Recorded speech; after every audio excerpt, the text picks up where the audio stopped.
Hello and welcome back to the 2026 USA Powerlifting Collegiate National Championships. It is day 3.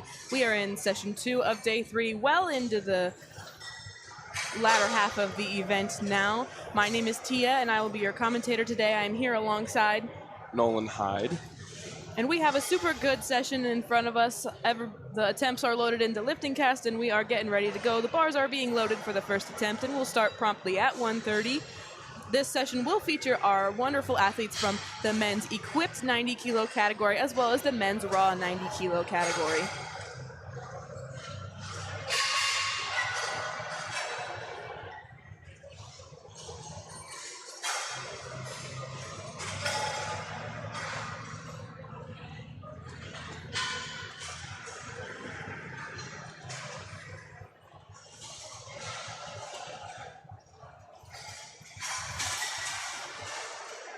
We should have a good battle for you today. The men's raw 90 kilo class has 80 lifters in it, and the men's equipped 90 kilo class has 24.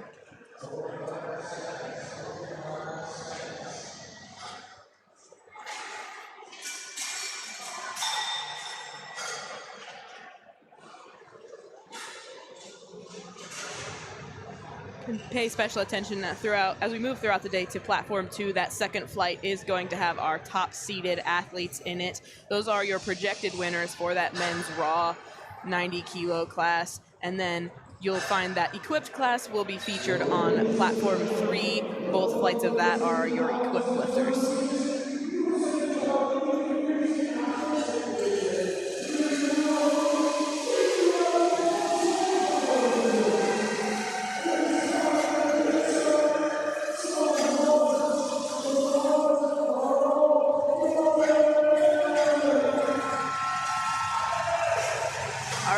Our first lifter up on the platform. Lucky Mr. Jackson Jones is going to start us off on platform 2 with a big 212 opener.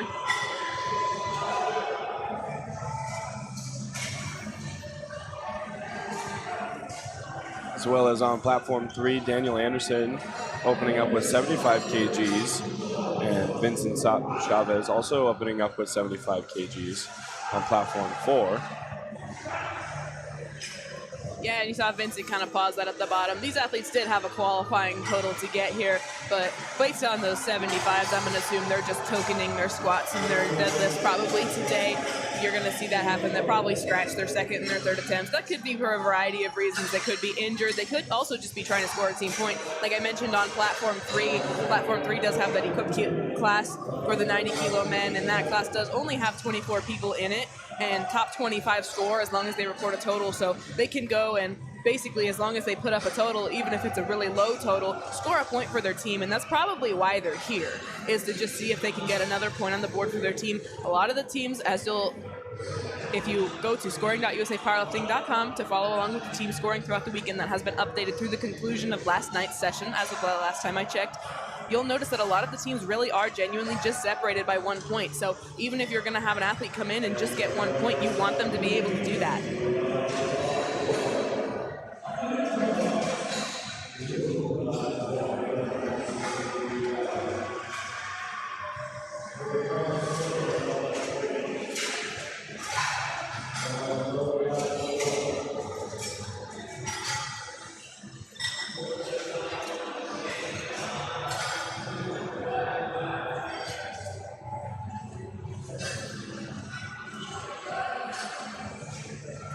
And also on platform 3, where we talked about that as that men's equipped lifters, the last couple lifters have definitely done their squats raw. Equipped lifters do not have to use equipment, but they can. It's allowed. It's a maximum amount of equipment that they can wear with the squat suit and the knee wraps. A lot of them maybe might like to just get a raw opener in because sometimes the suits can be a little finicky and can be kind of hit or miss on the day. And like we said, also, if they're just tokening an opener to like the 75 to get that point on the board, they don't really want to put on their squat suit for that. They might not even be able to get depth with their squat suit in the 75 because they have to fight against that suit to get low enough. Depth standard is the same for equipped and raw powerlifters. equipped lifters definitely cut it a little bit closer to depth, I think, more often than some of the raw powerlifters, just because they are fighting against that suit. So you'll see them, they kind of go slow at the bottom to make sure they hit that point. Sometimes they'll get a cue from their coach once they hit that point and go far enough low. Their coach might shout at them to pop up, and that's when you'll see them come up. Yep.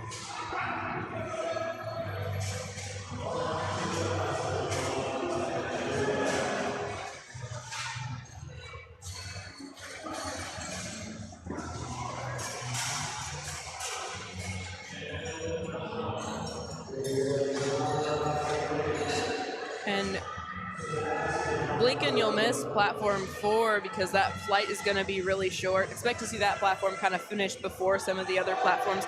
The flights and platform numbers are determined by where the athletes were seated based off of their qualifying total, achievable anytime after January 1st of 2025 for the 2026 National Championships. So if this session was too big to share with any other weight classes, but they could have had a couple more kids in this session, had more kids qualified and registered, of course. But obviously the kids who qualified are going to be the ones who are here, so they have to achieve that qualifying total to get here, and it's not easy.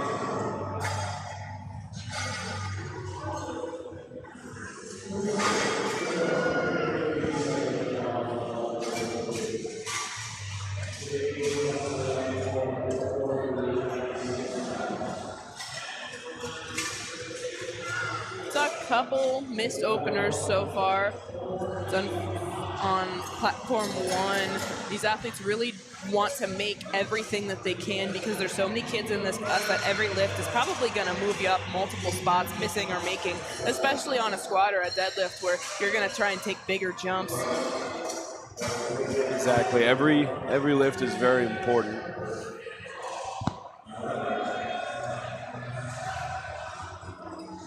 Caden on 2 leans to the right side a little bit there for his opener, but it was a little bit of a slow bar pace, but it moved consistently, so I think that might just be how he squats, but we'll see what he does with his second.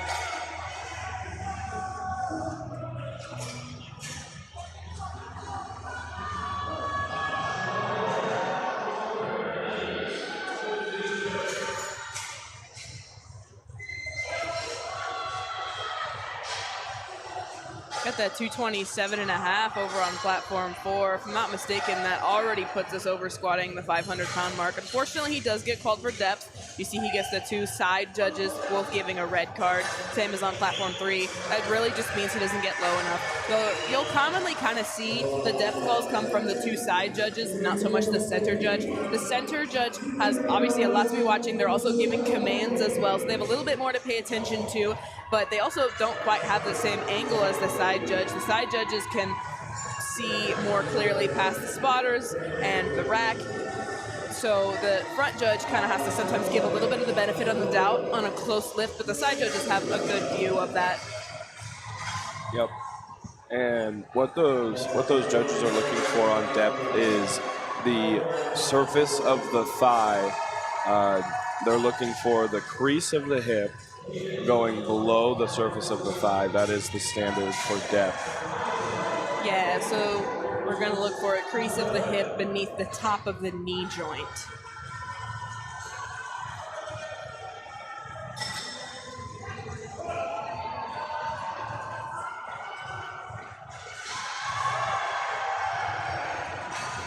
And we're seeing some of our first truly equipped squats coming out on platform 3 towards the end of this flight here. You saw he had the actual soon on and the knee wraps, but with that we're going to move back to the beginning of the flight and go into second attempts on platform 4. Again, you saw the young man who did the 75 for his opener did scratch his second and his third attempts. Athletes get 3 attempts. They do not have to take all 3 attempts. So they can either choose to, maybe if they need more time, maybe if they want to do 2, they can intentionally time out on their second, but if they put in a scratch, that scratches their second and their third. But you'll see him back on bench for sure. A good lift for Luis from Concordia University on platform 1. as well as a good lift on platform 2.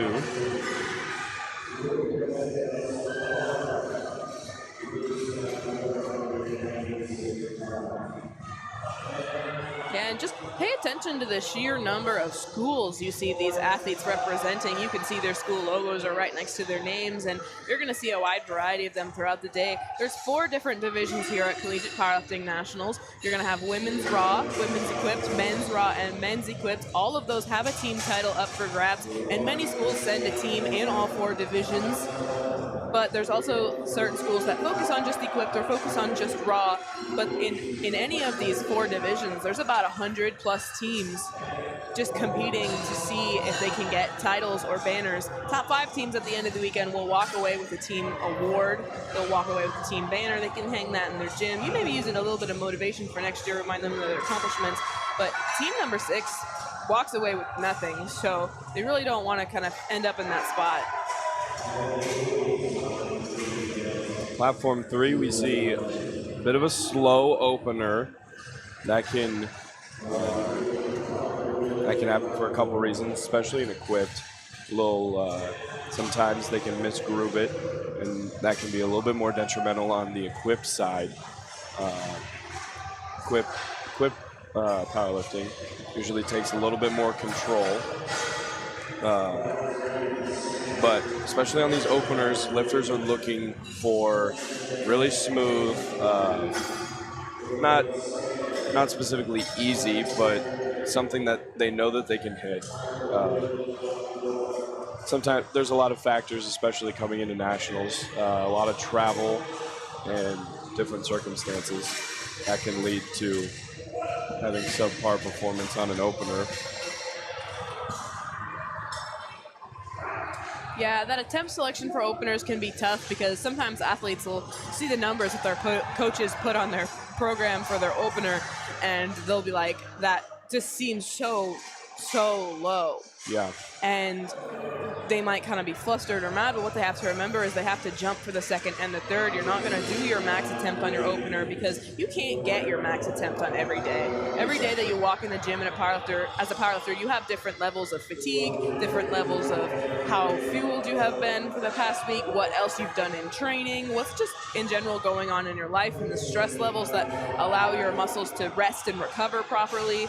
So, and the rest and recovery can be a problem at nationals because of, like what you mentioned, with all the travel and staying in an unfamiliar place. And obviously, last night, that 3rd session, we didn't get out of here until like 11:45 at night. So if any of those athletes had teammates in that session and were trying to watch, whether it be online or in the venue, they're just kind of staying up late and they have to go weigh in the morning. They're not getting very much sleep, so it's going to be kind of hard to maybe hit that top end attempt. But again, this is nationals, so they do get the benefit of they're going to have a little bit of extra adrenaline, and that can either help or hurt the athletes. Yeah.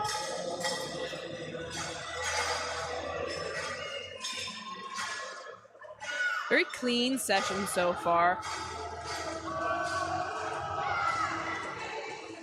Not a whole lot of missed openers at this point. We saw earlier in the day, session 1, Battle of the 82s, quite a bit of missed openers. Had a few lifters bomb out on their squats. Does not seem to be a problem on this session. Yeah, and we did have a couple missed openers on platform 3. That equipped platform, it can sometimes get a little bit dicey. Like we said, it's a little bit easier to misgroove over there because it's less of just strength and a little bit more technical. So if, like we said, you got a little bit of that adrenaline, you go out there and you're a little bit tight or nervous, you might kind of miss your cue over there. But platform 4, we're already on our last second attempt for this flight. Eric is going to take 252.5.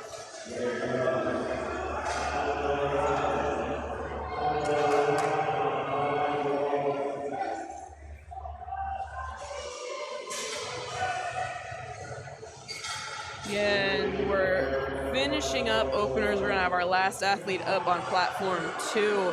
So far, every athlete on platform 2 has made their opener. We haven't had any misses.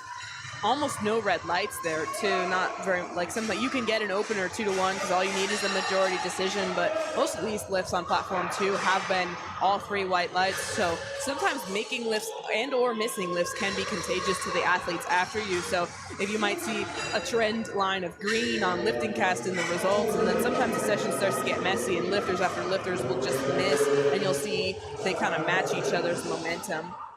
And sometimes that has to do with some athletes thrive under pressure, like in the class such as the 90 kilo class, you're going to have so many athletes so close that they're all going to be pushing themselves to the absolute max to guarantee that they have a high enough placement at the end of the day. Sometimes in a class like that, though, you will see what happens is if they push a little bit too hard, it can start to get messy. So it really just depends on what kind of the strategy is. And I think I might have jinxed Sean on 2. We did get a depth call from 2 of those judges. He had 1 convinced, so he doesn't have to do much more, but maybe just a little bit lower on the one side.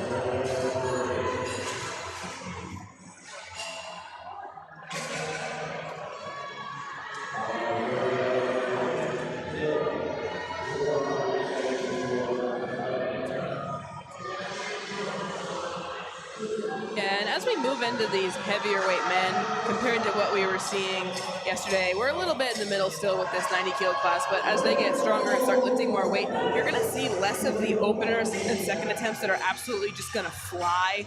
Like you see a lot of the lighter weight lifters, their first or second attempt, they just kind of look like nothing for them.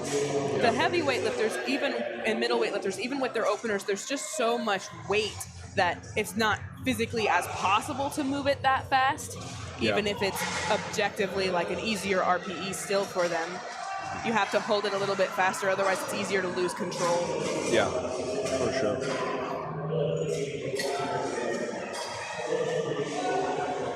Yeah, on platform 1, that last attempt was a little bit interesting from Brandon. I think he kind of had it and kind of bobbled a little bit in the middle. The spotters seemed unsure about whether they should take it or not, kind of assisting and then letting go of the assistance and then finishing up at the end. I wouldn't be surprised if they go to the jury and see if they can ask for a reattempt on that lift. They did elect to stay at that 240 for the third, but if the jury grants that, they can retake it and then put in another attempt.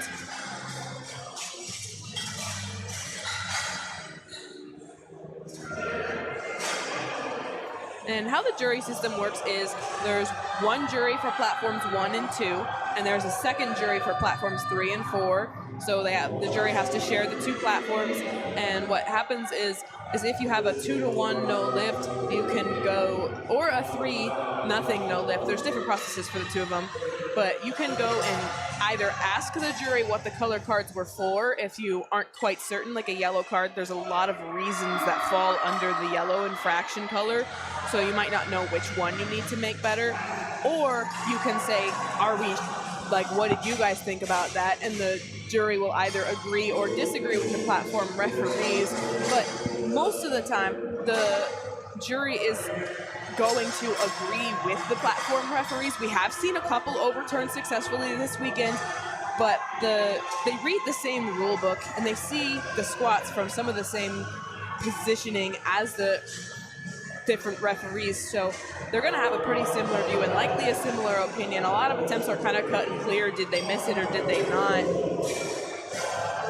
And the thing about the jury is, in order for the jury to overturn a lift, all 3 jury members must have agreed upon that the platform referees were wrong. So if 2 out of the 3 platform referees thought your lift was bad, there's a good chance that one of the jury members also thought your lift was bad. So that is going to make it hard for you to get a unanimous decision from the jury disagreeing with the platform referees.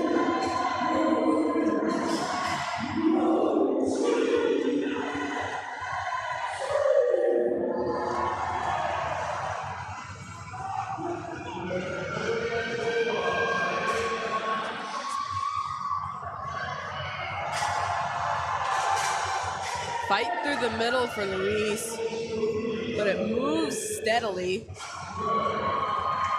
And that's 3 whites for him.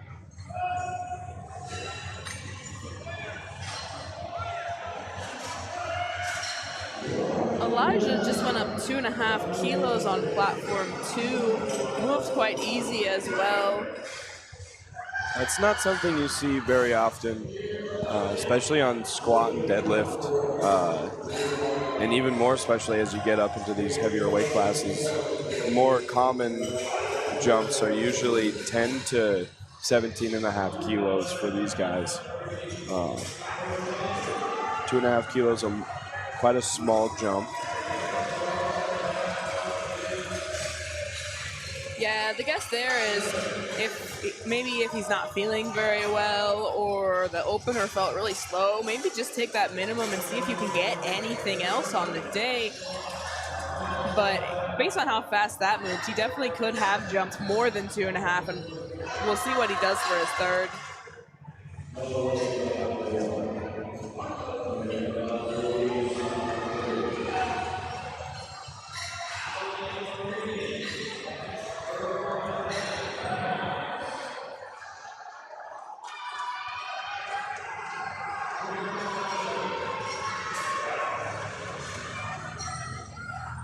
Final third attempt squat on platform 4.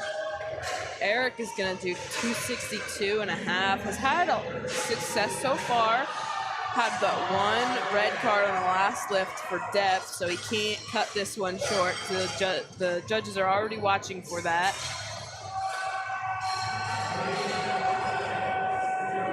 I think he went a little bit extra low after receiving that one extra red card. Kind of got himself stuck at the bottom there. He almost made it through the hole, but not quite. Very fine line for these lifters. You always want to make sure you're hitting depth, but sometimes you get a little overzealous and then you kind of sink that squat. Makes it a lot harder to get up out of the hole.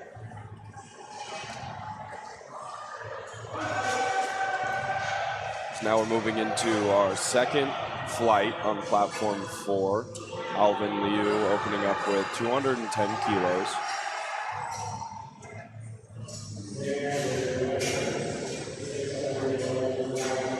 As Xander gets 3 white lights on 277.5 kilos, breaking into the 700-pound mark as we loop back around for thirds on platform 3.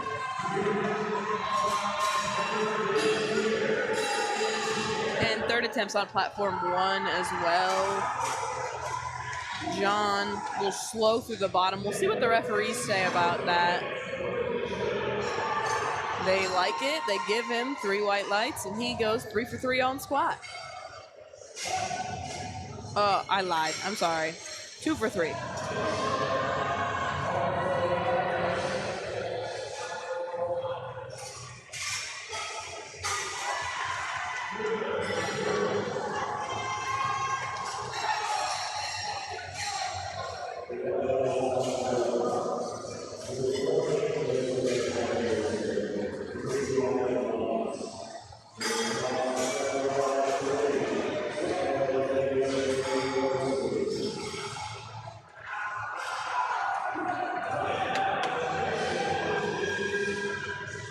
Also, as we get into the meat of this squat session, as we get rolling, just a shout out to all the spotters and loaders.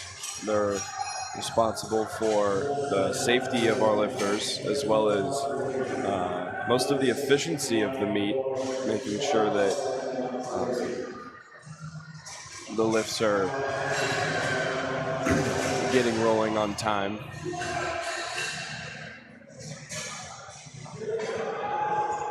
Yeah, and on different platforms, you'll see different numbers of spotters and loaders. Like on platform 3, there's only 2 side spotting right now, and on the other platforms, you saw a couple of them that had double spots on the sides. The spotters are allowed to have basically as many as is felt needed for them to successfully and safely catch the weight. But in general, a rule of thumb is that anything over 225 will be spotted by 5 spotters, 2 on each side and 1 in the back.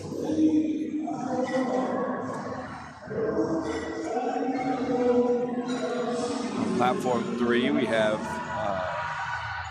the first of this session in in danger of bombing out. Yeah, he missed his opener and went up 20 kilos. Got called on depth on his first on all 3 judges. He moves that one up and moves quite fast. Let's see.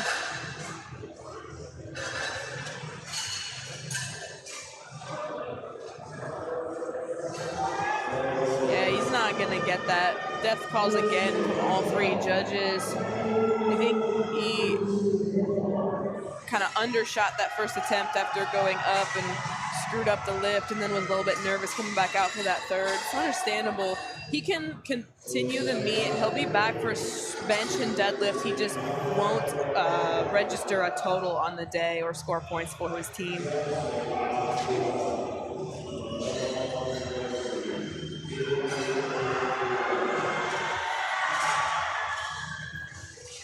Tough break for Nicholas on one, just barely unable to get past that. Had quite a high point actually where he got stuck. Usually gets stuck a little bit lower. I kind of thought he was going to get through it.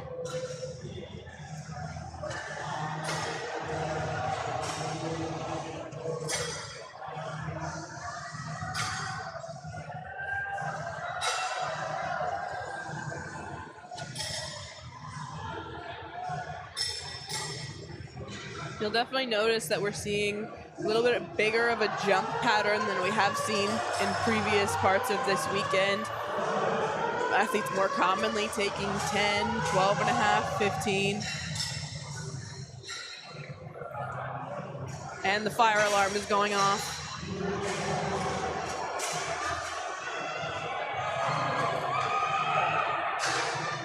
And that's just because a 10 or a 15 kilo jump is a lot less of a percentage compared to that which of a 10 or 15 would have been on Thursday or Friday with some of the lighter weight class lifters.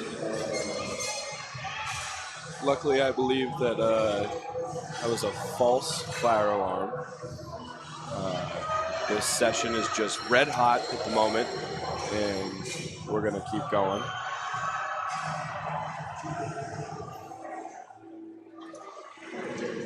At first I thought Gino just got a hold of the light show, started making some noise, but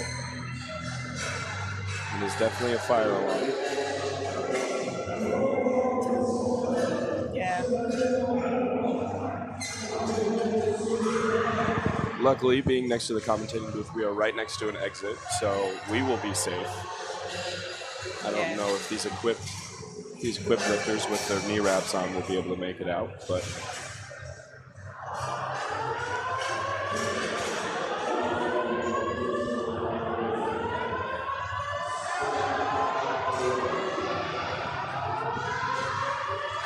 it's funny, usually fire alarms are unbearable for your ears, but this place is so loud it's almost not noticeable. Yes, this was rather pleasant fire alarm actually.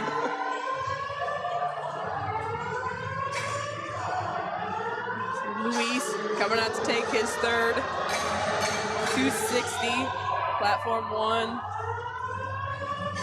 You'll see he made a 15 kilo jump from his first to his second, and then a 10 kilo jump from his second to his third. Usually a sign that maybe his second didn't go as smoothly as he wanted to.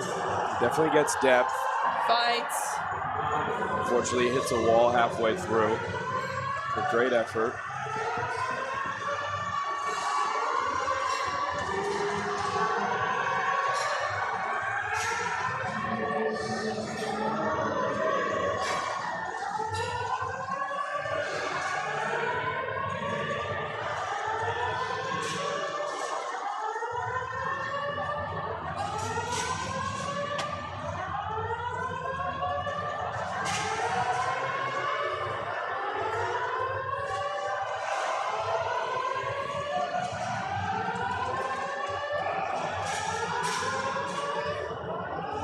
Sean on platform 2 unfortunately misses his second after missing his first.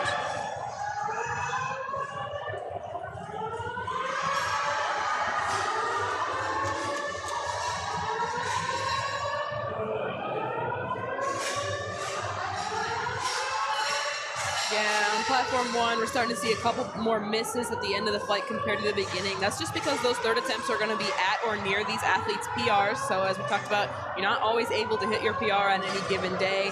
A lot of these athletes are really close. We haven't seen a lot of total and complete misses where they just don't get it moving at all. A lot of them are kind of getting stuck in the middle or coming right out of that bottom position, which are the hardest parts of the squat.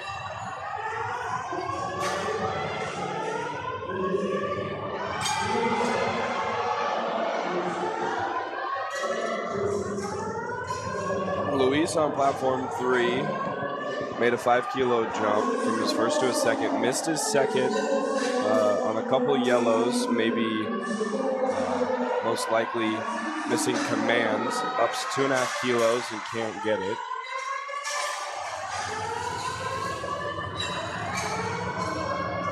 Moving into that second flight over on platform 1 now.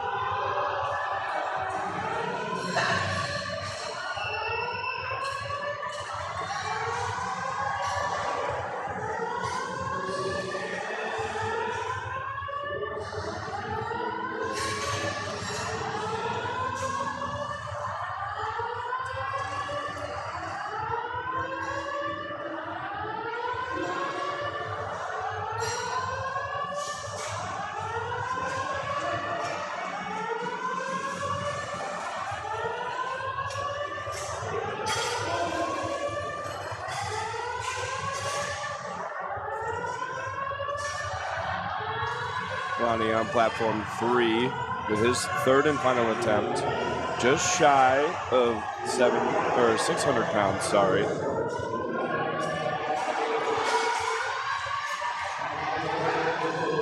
Looks like he's pretty excited about it. Yeah, he really fought through that in the middle. Gets it 2-1. One blue card. Didn't quite like. Maybe the lockout of the knees at the end there. Yep. Because I didn't really see any up and down motion, not too much bouncing, but... Yeah. And those are the 3 reasons for getting a blue. Making sure that those knees are locked out, both at the start and the finish of the squat. And then as long as the bar cannot move down at any point in the ascent of the lift, and there is no double bounce at the bottom.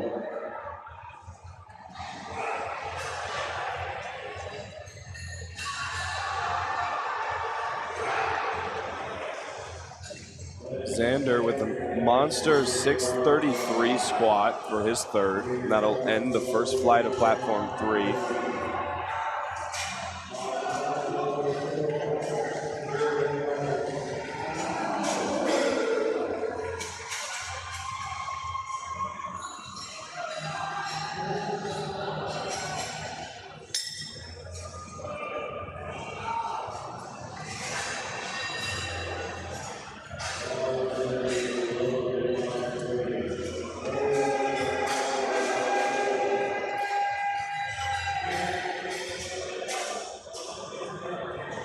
And you see Caden on platform 2 is asking them to just tighten up that collar a little bit.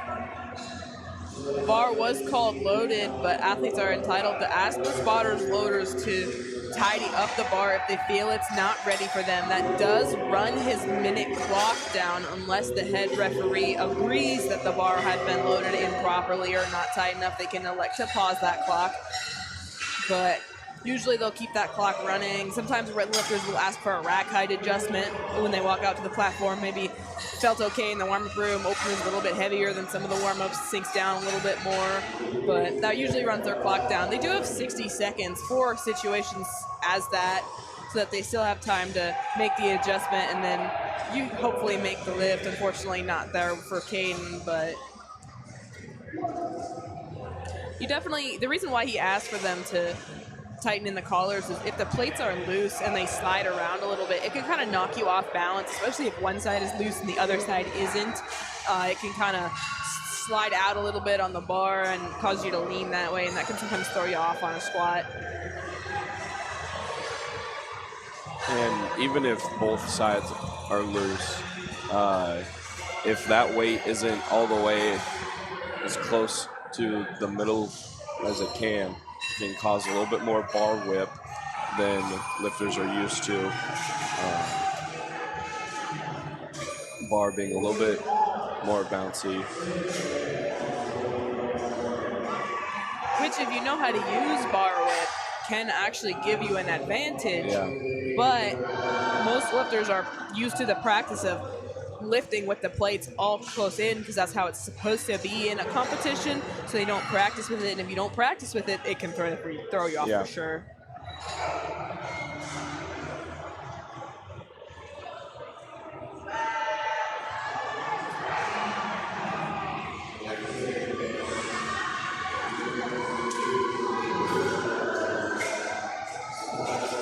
Tim on platform 4 with a big celebration after making his second.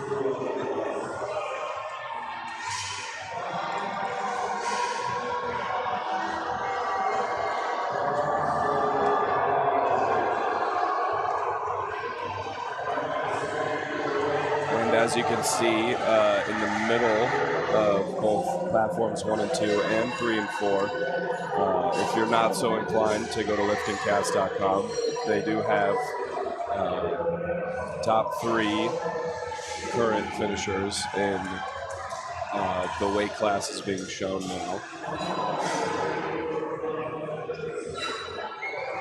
Yeah, and that section in the middle is just your current leaders that obviously will change throughout the day. A lot of these platforms we're still working through those second flights, so maybe the third attempts for the first flights are higher than the openers for the second flight, but expect the third attempts on the second flights to be higher than those of the first flights.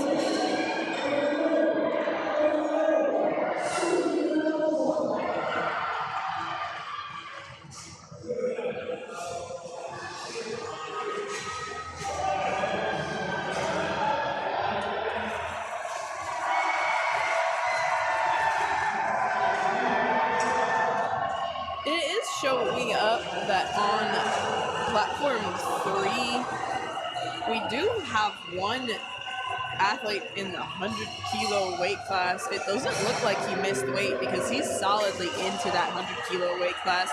So the reason for that is they assign the sessions for athletes a couple of weeks out from the event, and the weight class change deadline is after they assign the sessions.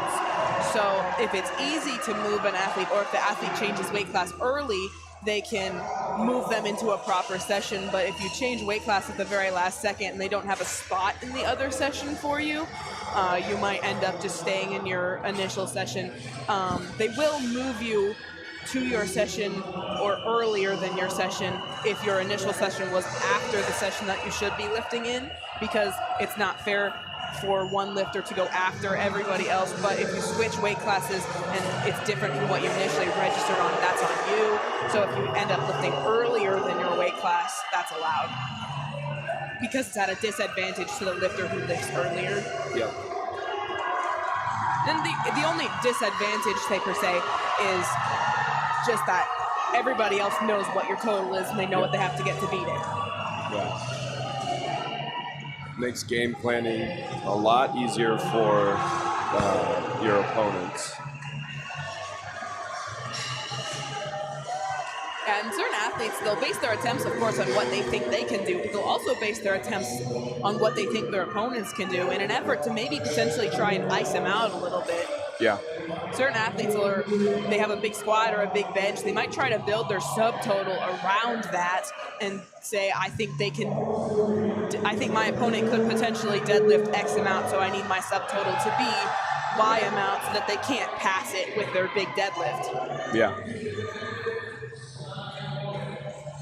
You don't think about it, but it's kind of a social media game too. Some lifters will post light lifts online. Some lifters will post their top sets online. Some lifters kind of keep those top sets a secret so as not to give that advantage of information to opponents, but it can also be an intimidation factor. If you hit a really big PR and nobody else is close to that, you're going to post that online to kind of scare your opponents. Yeah.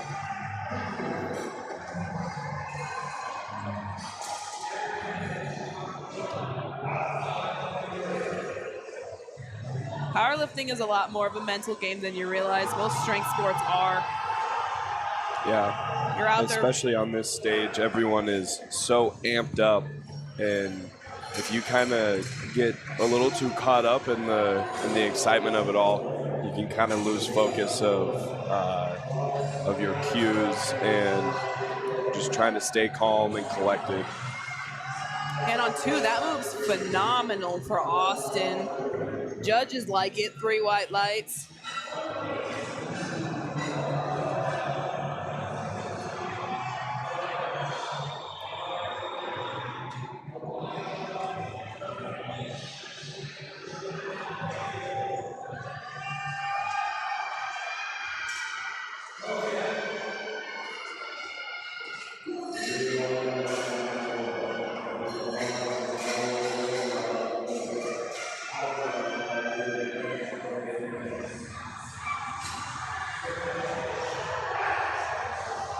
And they did get the fire alarm to turn off.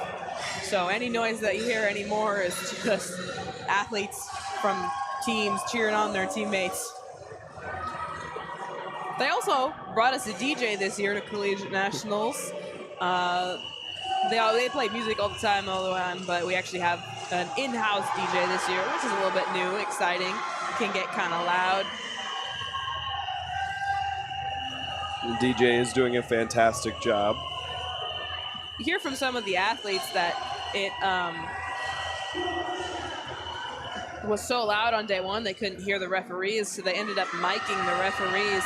Platform 2, I think the spotters took it early, and then so the athlete kind of let go once the spotters touched it, and then they actually had to stop the lift. You saw the athlete went and talked to the referee a little bit in front of the camera there, I think asking if he could ask for a reattempt. We'll see if that gets granted.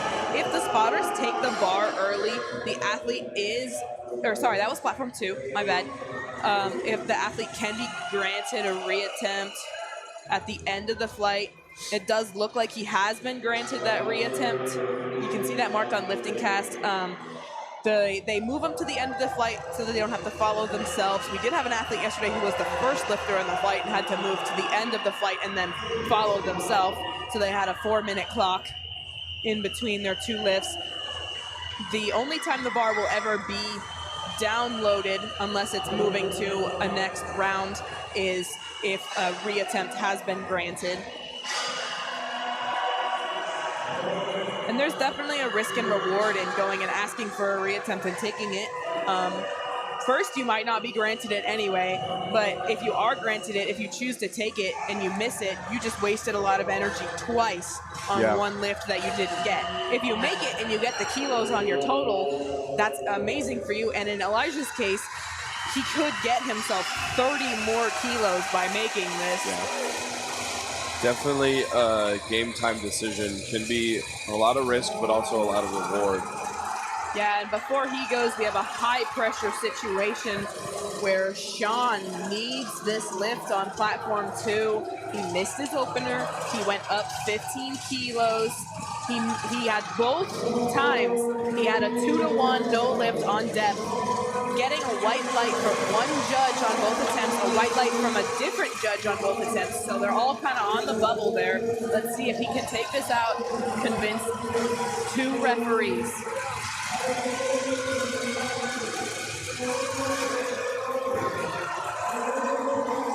Very on the line. Right on Looked the bubble. a little high. Yeah, those 2 side referees this time don't like it. He got 1 white light from each of the referees, but they all were on different attempts. Yeah. And it looks like Sean did go to the jury table. He's on platform 3, Holden opens with 300 kilos. First 300 kilo squat of the session.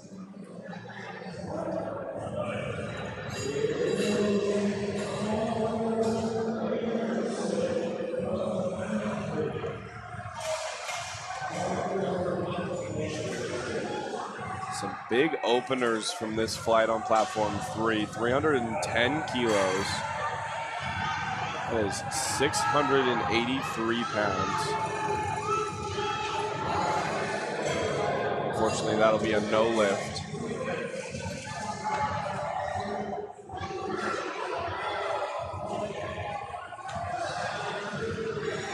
It's Michael from LSU on platform 4, retries 240 kilos. And that was an excellent grind from Andrew. Got it nice and deep and just kept fighting on the way up. Did not let the bar stall or waver in its path at all. Looks like Elijah was very confident after his second attempt. This is our re-attempt on platform 2. So he has already tried this once. He has used a lot of energy to do so. He is elected and been granted a re-lift as the bar was taken early from him on the last attempt.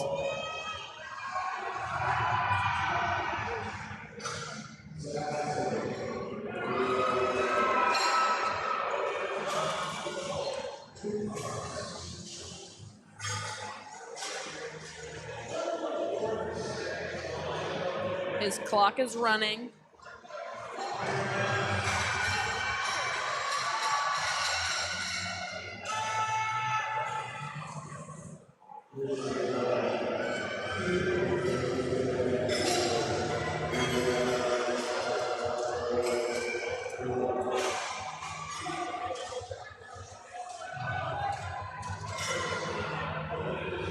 Steady walkout. And he gets the command, start. Good depth, big grind, didn't have it. What a shame. Valiant effort though, retrying it.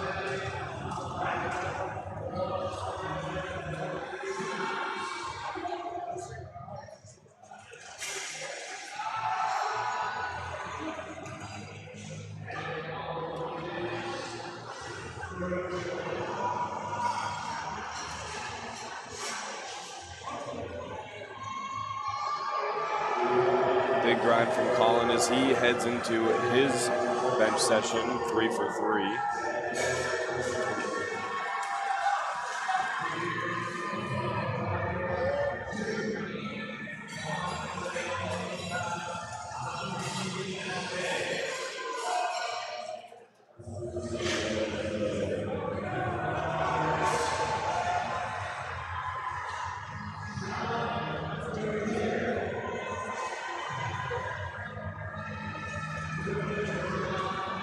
See on all 4 platforms how fast these loaders are working.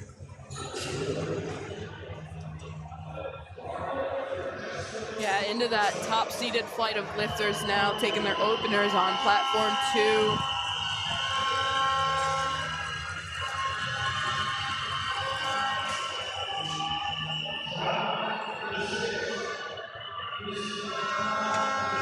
Platform 4 almost done with the squats.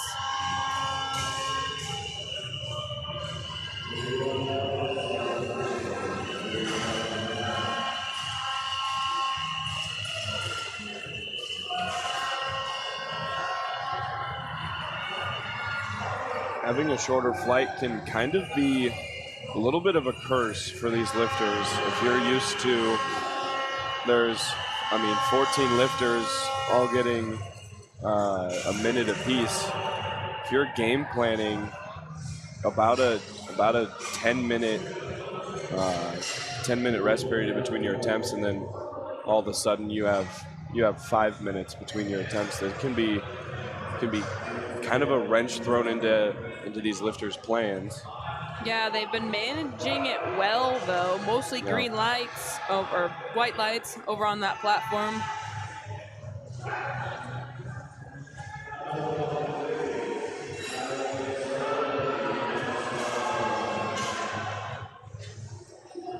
Sometimes being in the maximum number of lifters you can have in a flight is 15. I believe the minimum is 6. This flight has 9, so we're definitely on that lower end. But sometimes it can mess them up, but it also could be to their advantage. There are certain athletes that just like to go a little bit fast. If they're in practice, they take warm-ups back to back to back just to try and keep going. And sometimes if you're in a full flight of 15, that wait period in between, especially if everybody has long walkouts and setups, if it's not a full 15 minutes, sometimes you can get a little bit cold. Yeah.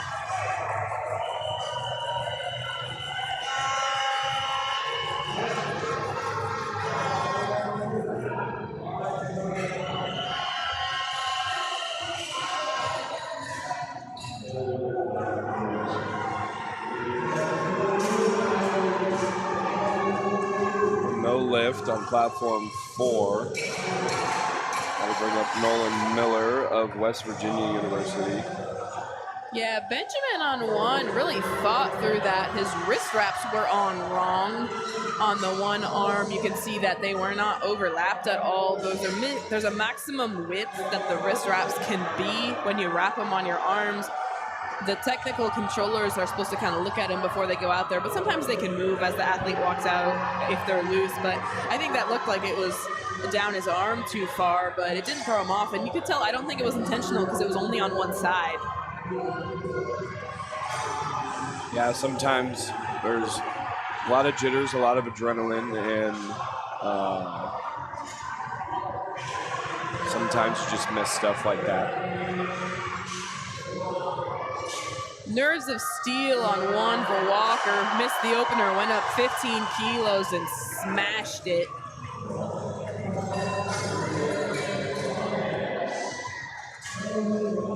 That can be a real high-risk, high-reward play.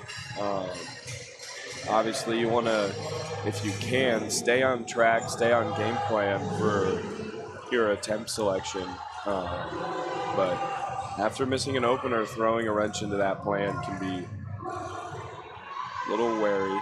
As Darian does the same thing, crushes his second with 3 white lights after missing his opener.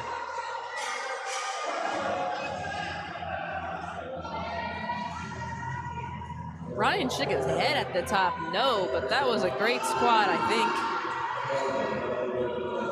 think. You'll see that sometimes. Sometimes the RPE, how these lifters are feeling under the bar, can be very different to what you see with your eyes.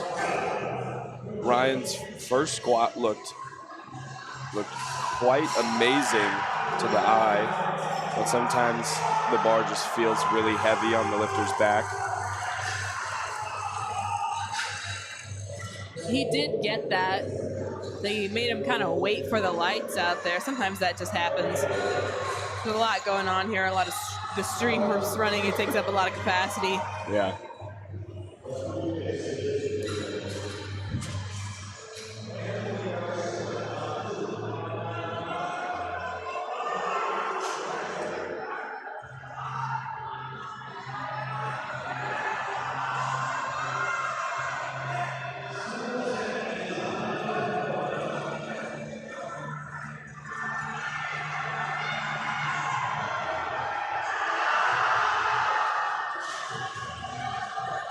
Fortunately, a couple of misses on platform 1 and 4.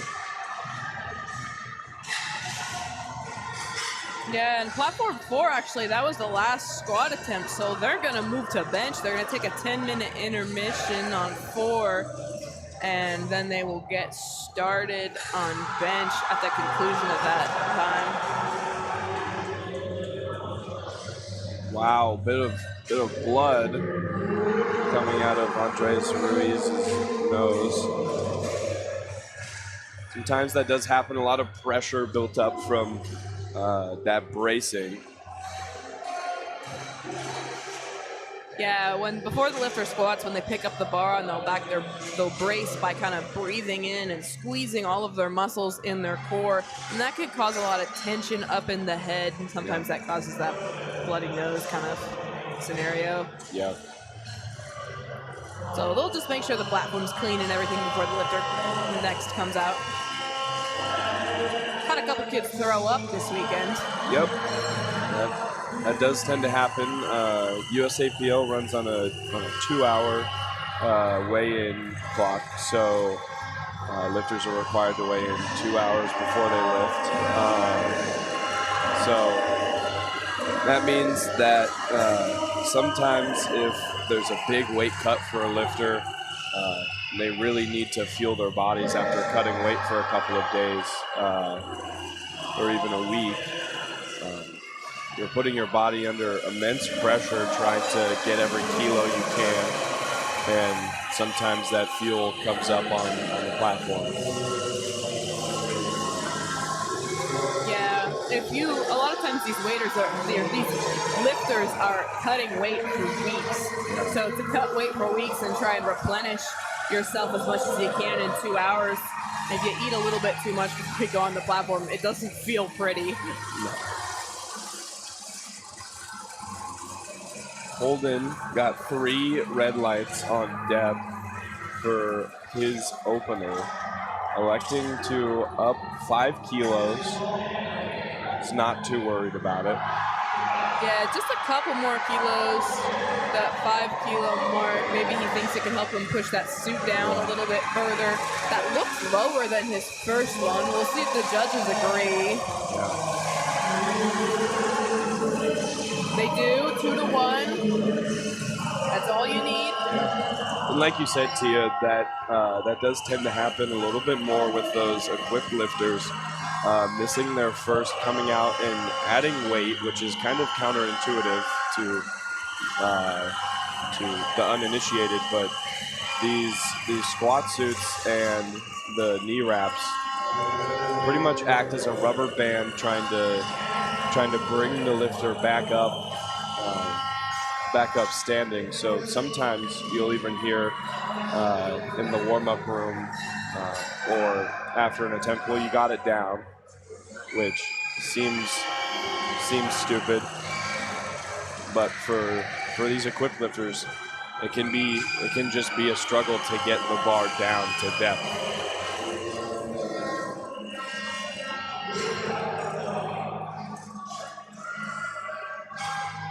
Yeah, sometimes lifters will joke around if they have a set of 3 and they make the first 2, they'll say they did 2.5. Yeah. They go down.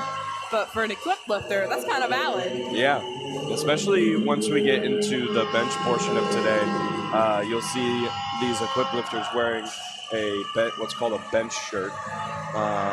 And that requires them to almost literally pull the bar down to their chest.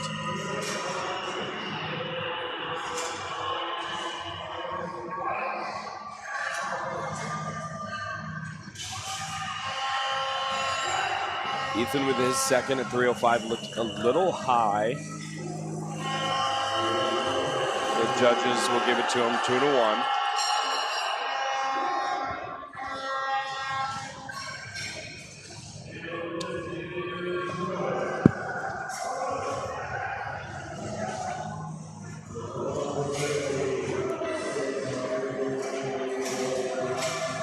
Rounding out these second attempts on platform 3, 2 lifters remain.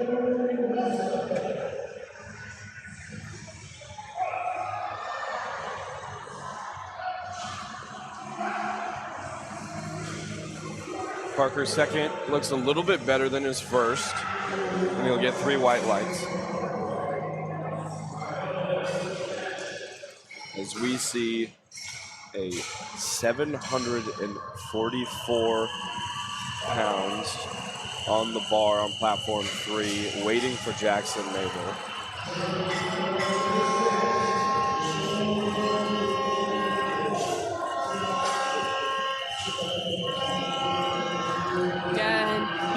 opener, so he's good to go. He's just trying to add extra kilos to his total right now. Jackson, hailing from Texas A&M University, Kingsville.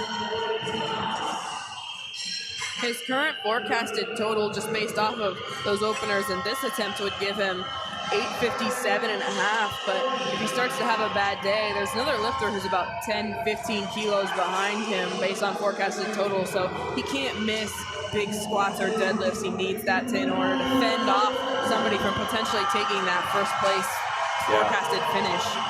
And that's why it is so important.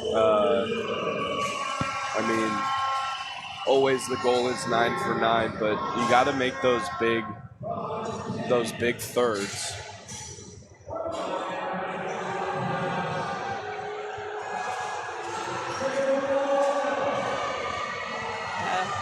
So when they make their attempts, they go back and they have 60 seconds to submit a card to the score table. And that card basically says what they want their next attempt to be. A lot of lifters will try and go back there and just say it to the score table, but they actually have to write it down. That's so that there's not a miscommunication. We talked about it's really loud in here, it's hard to hear, it's a little easy to misunderstand, or if something types, if one of the people, because they type the attempt in, so we want to make sure that there's a way to check our work if the question comes up later about what an attempt was supposed to have been or what was turned in. That's the reason for the use of the paper card system. But they have 60 seconds to turn in that paper card system. So when their attempt selection is being made, a lot of times coaches will pre-fill out multiple cards and say, we're going to do this. If it was easy, we're going to go up half as much. If it was hard, and we're going to go up 2.5 if you made it, but it was really, really bad. Or they have an attempt card for that same attempt that they're going to stay at that weight if they miss it. So a lot of times coaches will have 4 cards filled out for every attempt, and then they have to turn in based on what the scenario presents itself to be. Yeah.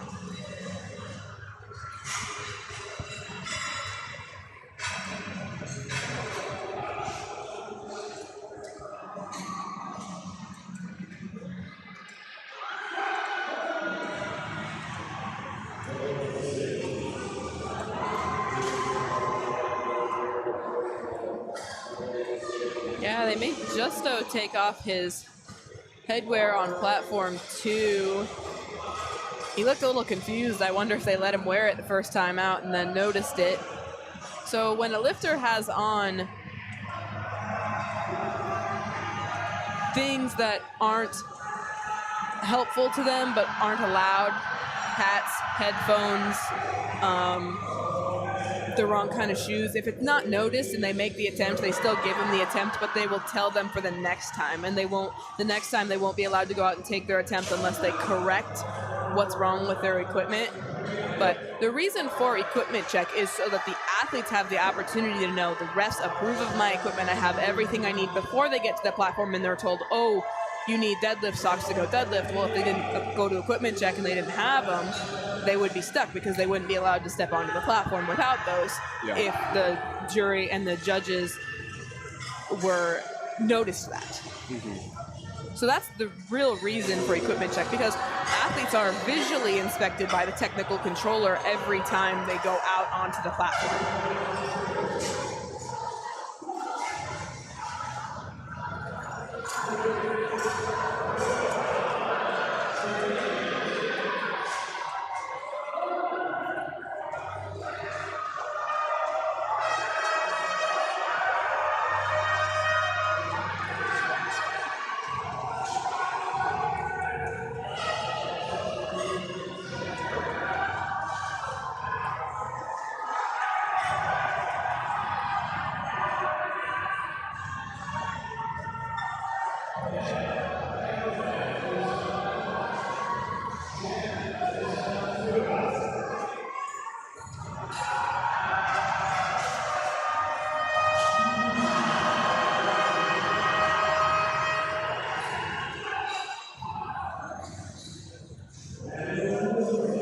Lorenzo on platform 3 with a great effort. And he'll be rewarded 2 to 3 with a good lift.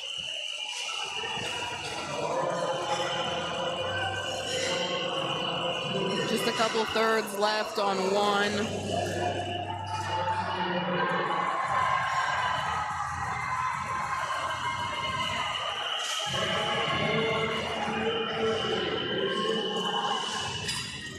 Last couple athletes on 1 are really on the bubble of some critical placements. They're not rotating with that top group, but some of their projected finishings are in the teens, and our last athlete up on platform 1 is actually currently projected to finish 10th. So those would be valuable points for their team, and obviously also personal prestige as well.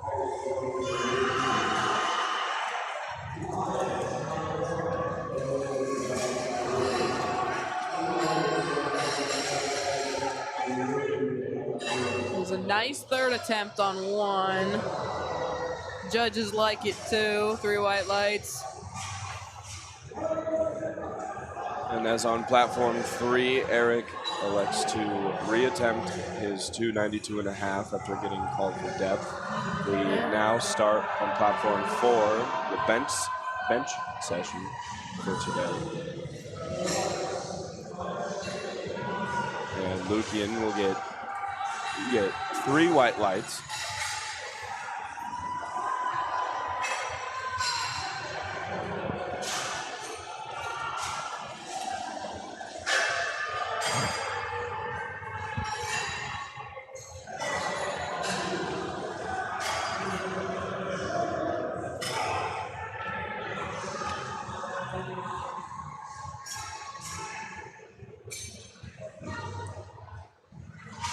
Anthony is going to retake that 270.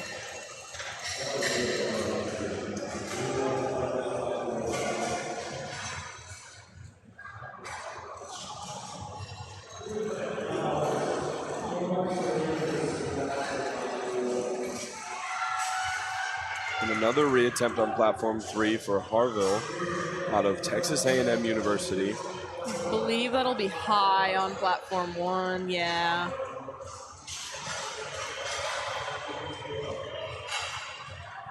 All right, final squat, platform 1. Jimmy Gamino, 290 kilos. It's about 640 pounds.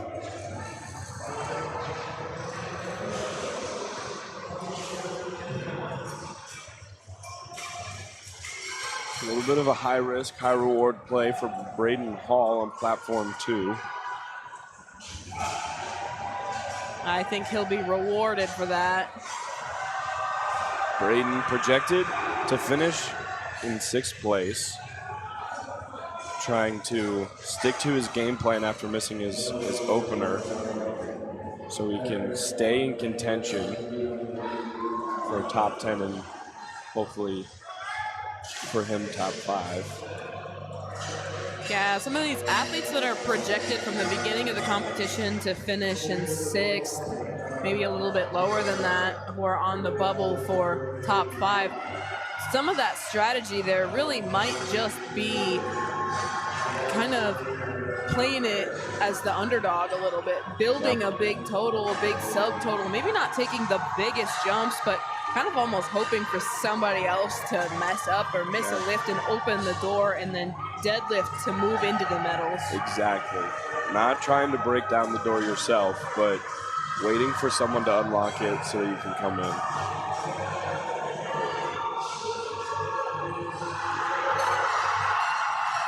Jaden Wesley with 142.5. And that'll be a quite popular attempt selection, as 142.5 kilos translates closest to 315 pounds, which can be, for most lifters, is a big milestone to hit, because 315 is 3 commercial gym plates in pounds.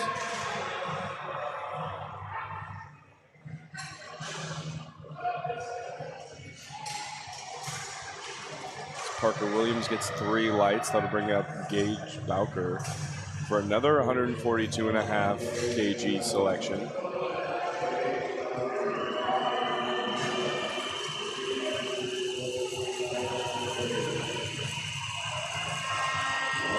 Now only 2 platforms still on squat. Platform 1 taking their 10-minute break in between. Yeah, and that clock on platform 1 just started, so we're a solid 10 minutes out over there.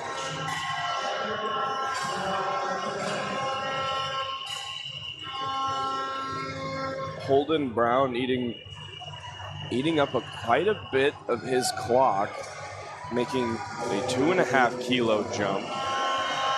Yeah, I almost almost wonder, because we're already at 25 seconds, I already almost wonder if he's not coming out. They didn't, I'm assuming that 307 is because they did not turn in a third attempt, so since he makes the second, it automatically increases 2.5.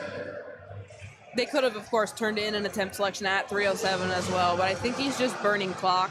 Yeah, and it'll look like he is not going to come out for his third as the spotters and loaders are looking ready to get on to the next lifter. And he does time out there, so that'll be a no lift. See, the spotters and loaders kind of are impatiently wait on things like that because they want to load as fast as possible, so they're like ready to move the bar as soon as that clock runs out.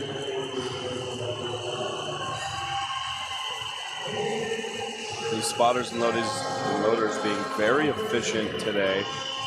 Yeah, in a shorter flight, it is good practice to stretch your lifts by actually timing out. So we said like that minimum flight size of 6. Your opponents would probably hate you if you just making their time even shorter than it already is. Yeah, so if you were in a flight of that short amount of people, you would probably not appreciate having another minute taken off of your clock. But if you were in a full flight of 15, you probably wouldn't mind. Gotta go a little bit faster, but you still got plenty of time. So it really just depends on the situation.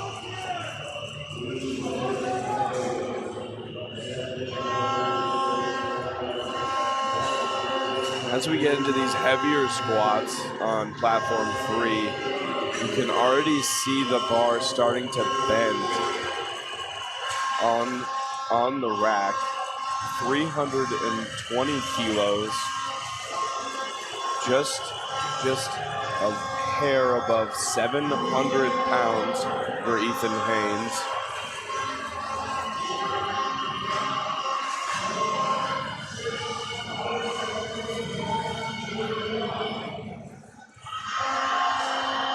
Looked a little high, but a good smooth on the way up. And that'll be a 2-to-1 decision on a good lift for Haynes.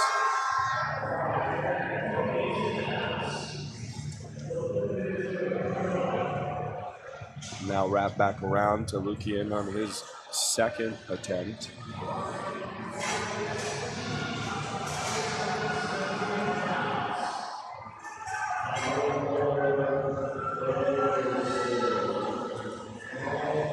Nice fast walkout for Parker. He's ready to go. Really fights through that middle there. 711 pounds and a good lift. Bring us to our last squat on platform 3. Jackson Mabel with 345 kilos, 760 pounds. You can see that spotter or that loader trying to get all those plates into the middle.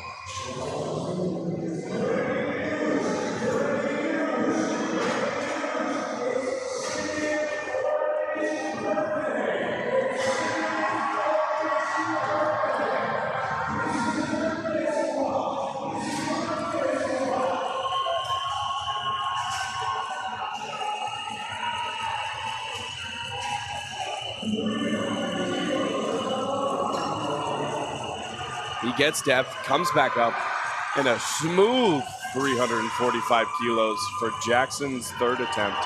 That should be 3 white lights.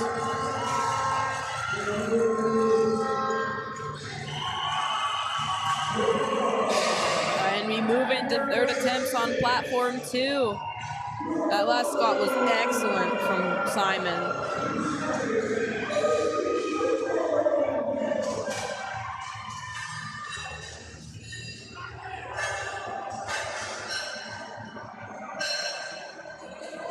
A lot of athletes have stuck to about that 10 kilo roughly jump, give or take, for their third attempts on platform 2. So we're just trying to kind of stay with each other and make pace.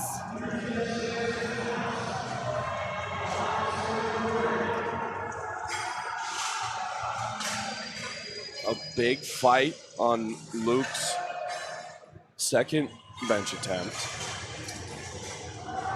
Unfortunately, it would be a no lift.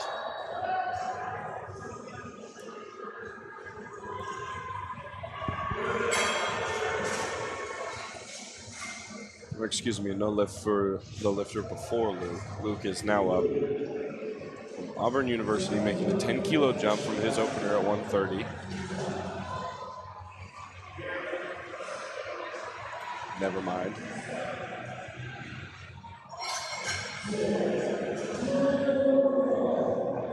Now up is Sebastian Guerrero.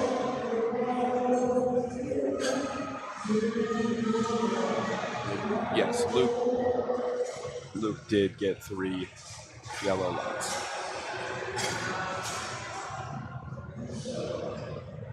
Yeah, sometimes the overlay is a little bit slow on our end for what we're seeing, so pardon us if we say the wrong name reading off the screen. As we get done with platform 3's squats, you can see the men's equipped 90 with Jackson Mabel at the top with 345 pounds, and then a tight race between Parker Anderson and Ramiro Yanez III, 322 and a half kilos and 320 kilos respectively. And another tight race in the men's raw 90. As platform 2 is starting to finish up.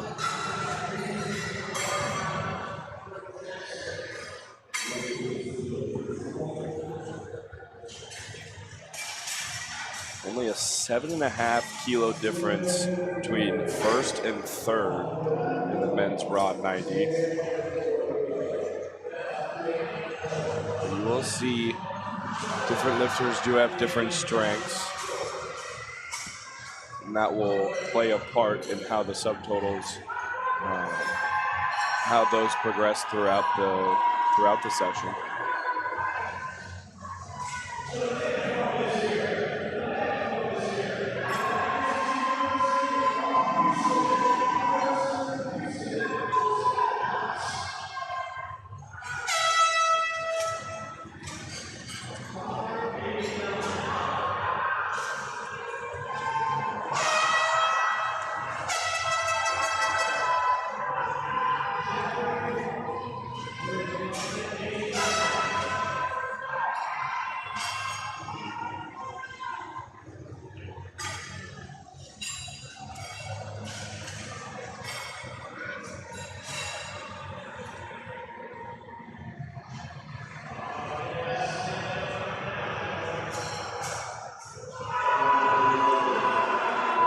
Big fight for Azagidi on platform 2.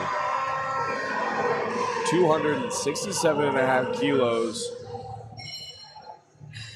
That'll be a good lift. 3 white lights. Yeah, he did good when he wavered in the middle there to not let the bar go back down at all. He kind of had a little bit of a hip shift to a forward lean, but as he did that, he kept going up, so the bar continued to move up as well.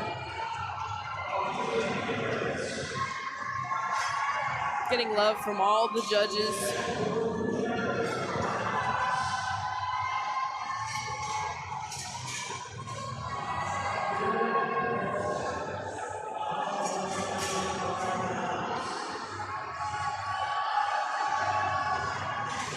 Unfortunately, it looked like Eric had a little bit of downward movement in his bench.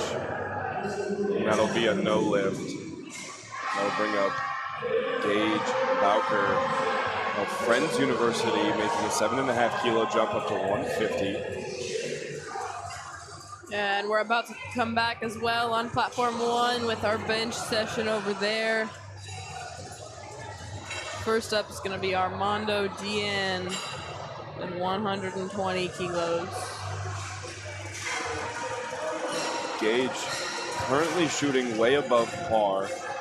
He is projected 64th, is currently in 4th place.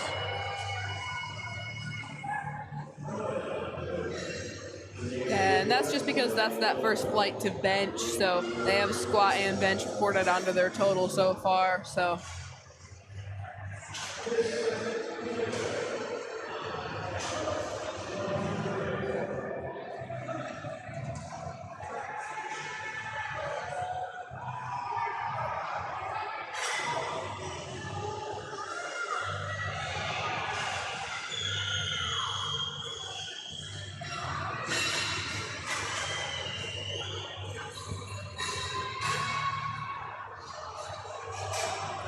all right, reattempt from Brennan, 272 and a half.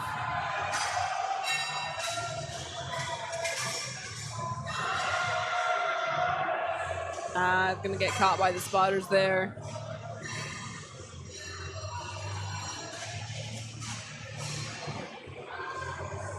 Really wanted that 600-pound squat.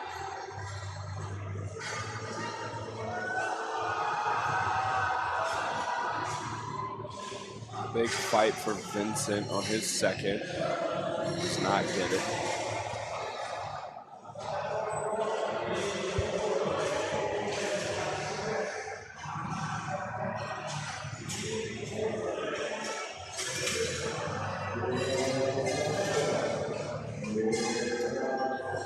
Thomas coming out for his second from West Virginia University. Had a little bit of a hiccup on his first squat. Stayed course and has had 9 white lights after. Looking to carry that momentum into his second bench attempt.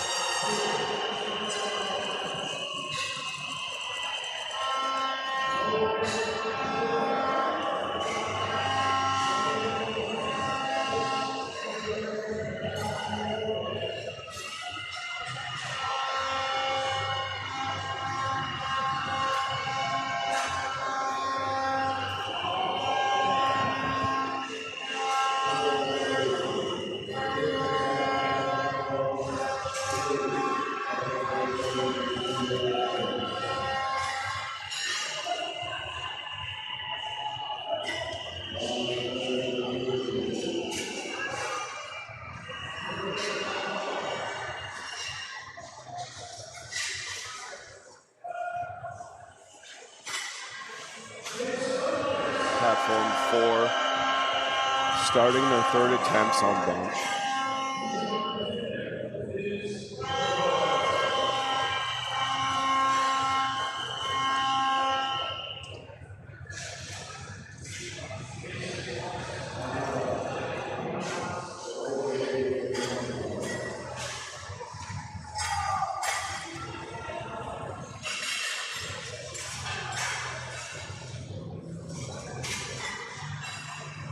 Hayden missed his second, went up just a smidge, 280.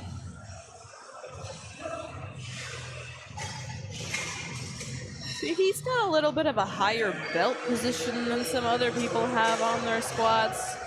It might just be where he braces from a little bit more in the middle. Good fight.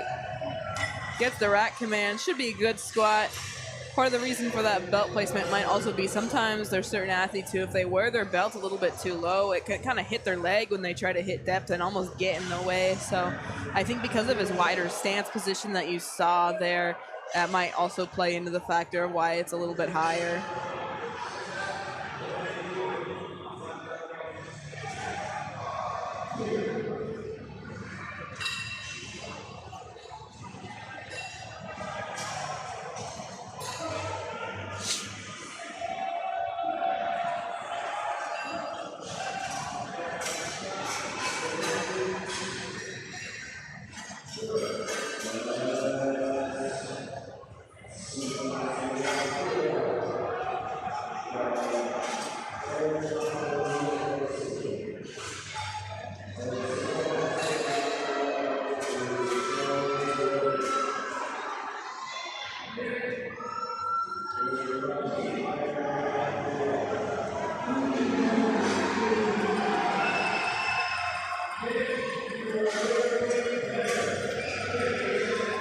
Now that the 10-minute timer is gone out on platform 3, we'll start lifting for the bench portion. And Daniel Anderson of Texas Tech University will kick us off on platform 3 with 115 kilo bench.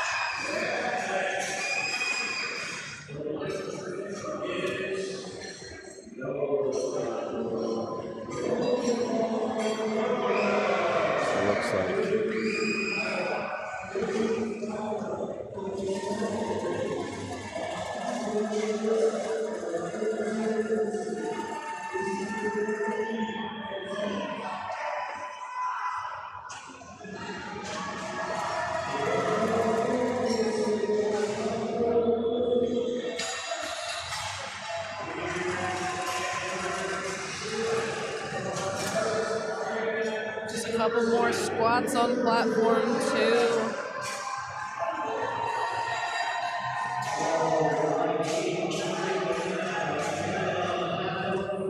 Daniel on platform 3,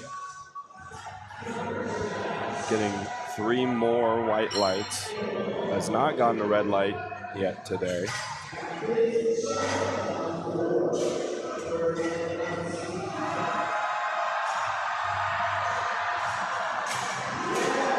A great fight by Edgard on platform 2. Be a good lift. A 2-1 decision.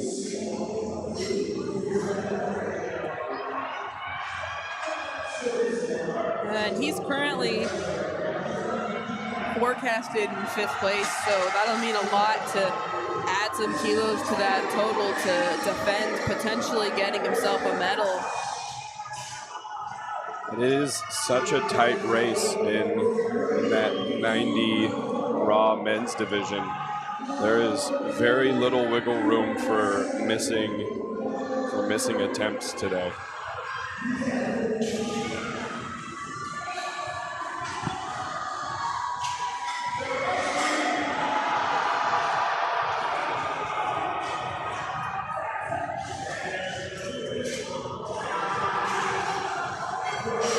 Duck of the Oregon Ducks gets 3 white lights on his last squat attempt.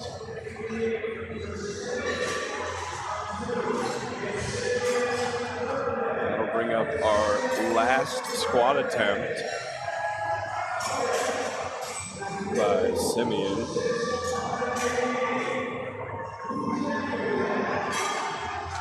$312.5 kilos for Simeon. Just shy of 700 pounds, 689 pounds.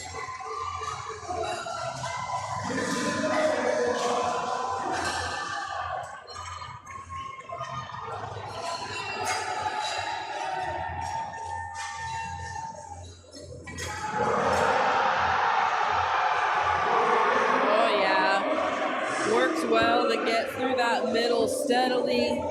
Yeah, it looks like he might have sank it a little bit, causing him to fight on the way back up, but still a good lift and a good celebration. And that will wrap up our squats on platform 2. They'll have a small setup period for the bench and then a 10-minute break as well. Well on our way with benching on platforms 1, 3, and 4, though. Last couple openers on platform 1 for this first flight.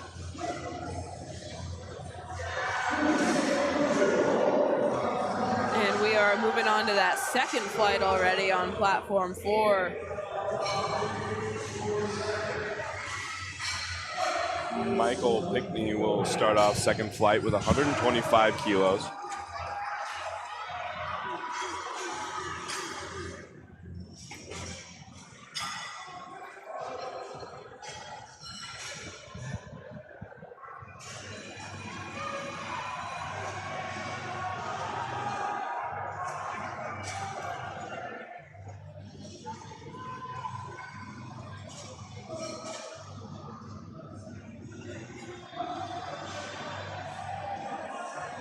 What you'll notice on all three of these platforms at the moment, lifters are not required, but have the option to take a lift off from one of the 5 spotters and loaders.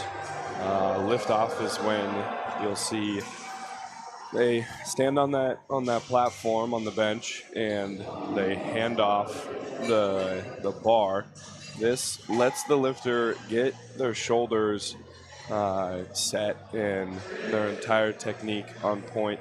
That way they don't have to worry about bringing that bar off the rack and into position. It can be very helpful. Some lifters, like you just saw on platform 4 with Justin Stevens getting 3 white lights, elected not to take a lift off. That does happen from time to time. Completely up to personal choice. Some lifters opt not to take the lift off, wanting to be a little bit more responsible for their own performance. Sometimes lift offs can be different person to person, but our teams have been doing superb jobs giving great lift off to all of our lifters.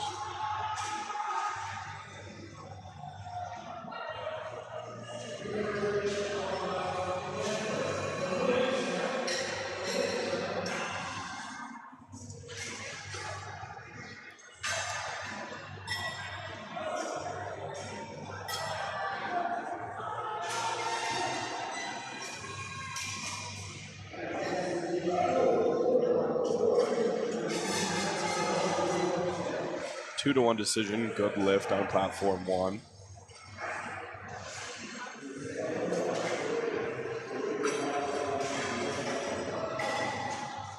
And another 3 white lights on platform 3. Like I said earlier, you might see a lot of 142.5 kilo attempt selections. Very popular attempt selection. Got a couple coming up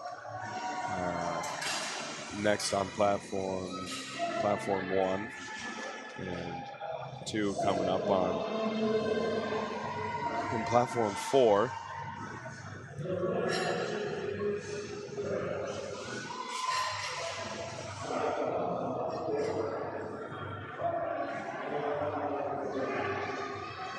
Albi Marini perfect on the day.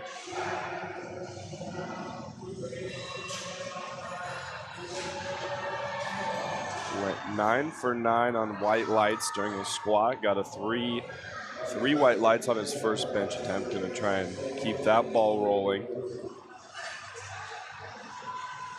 Another thing you'll notice, difference between platform 4 and 1 here right now. The use of lifting wrist wraps. That'll keep the wrist more supported in a neutral position. Sometimes lifters on the bench will like to opt to not use those wrist wraps, letting their wrist come back a lot more. Again, up to personal preference for each lifter.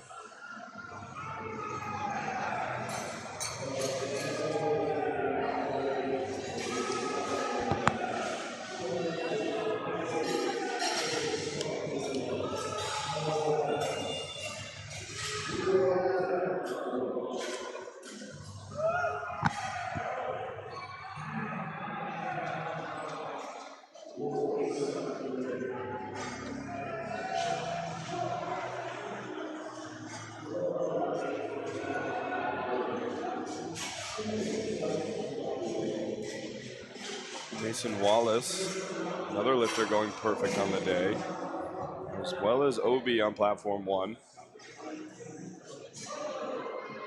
Always good to see that. Especially when you know on the national stage, everyone is going all out. Great to see that when they're going 100%, they're still making all their lifts. Another 3 for 3 on platform 4.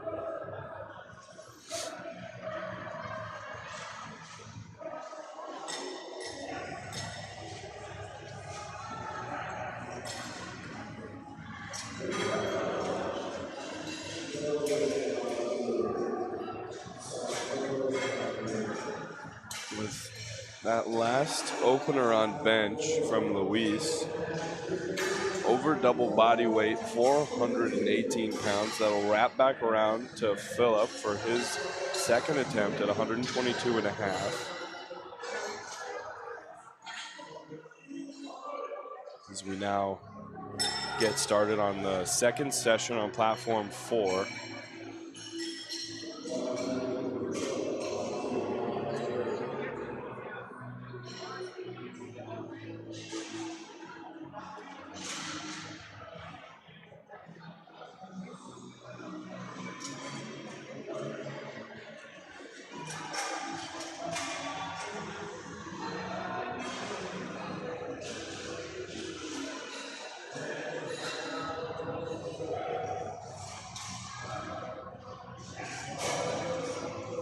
Three white lights for on platform 1. We'll bring up Luis of Concordia University, making a 7.5 kilo jump up to 150 kilos.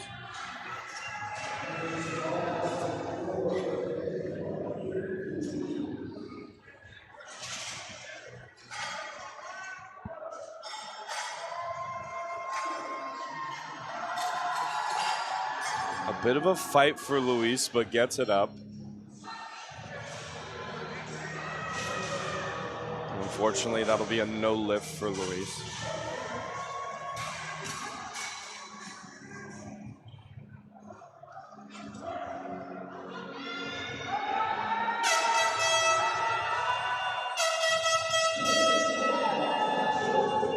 Luis's handler, unfortunately, from what I've heard, was unable to be here today. Chevy Stout. Recently had a beautiful baby boy, Jameson Stout. I would like to ask Chevy right now if it's worth it. Is Jameson worth missing nationals?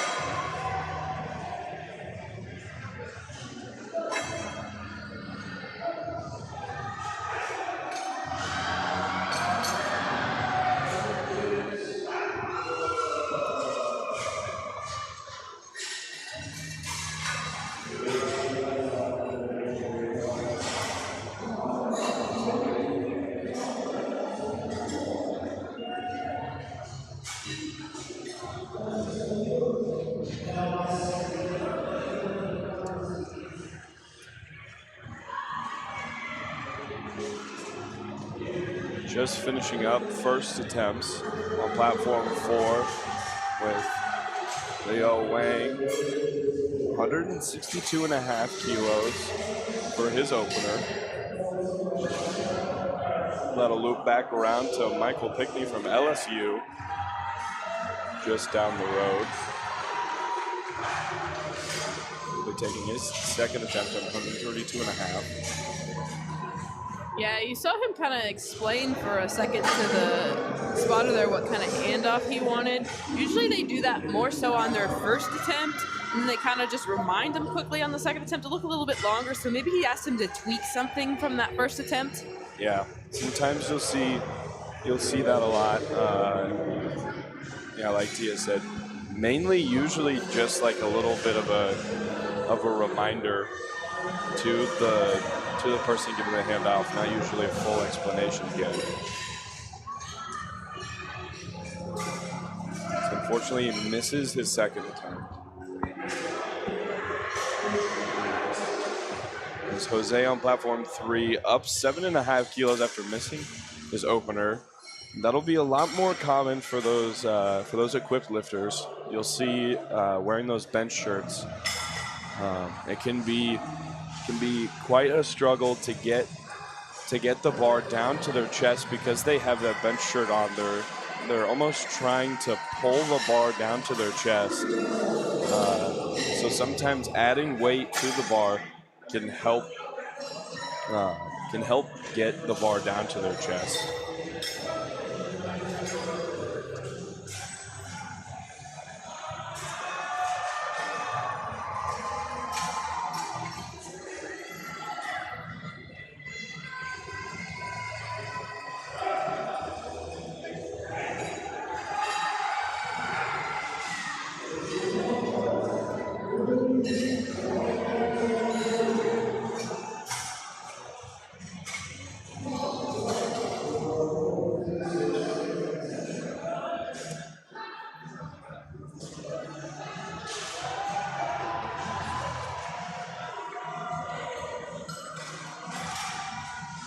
Another 3 white lights on platforms 1 and 4.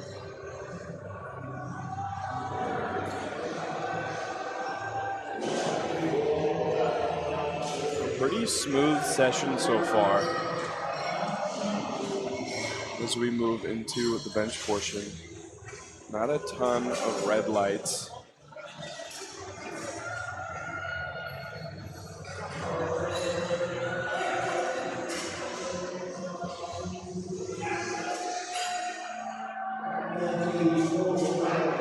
Yeah, not agreeing with what you said. Everybody on platform 4 in the second flight made their opener successfully, which is what you want to see on bench, because you make your opener on bench successfully and you really get to have an opportunity to just really see what you can go for. Yeah, it opens up the chessboard a lot. Making your opener, you have a lot more moves to take.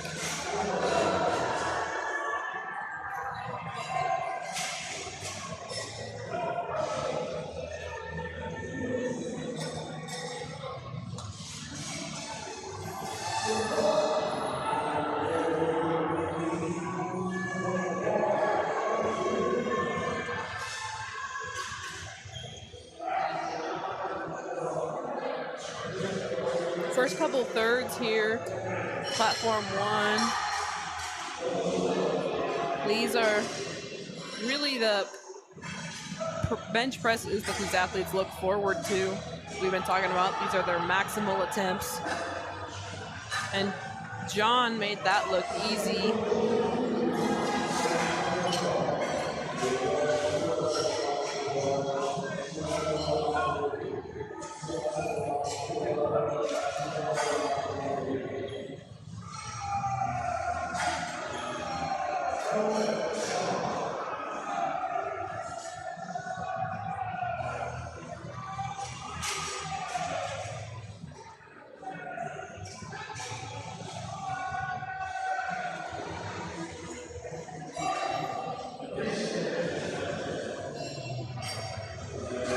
Trevor of San Jose State University fighting for his second.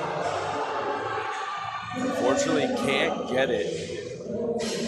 And that'll place him in danger of bombing out.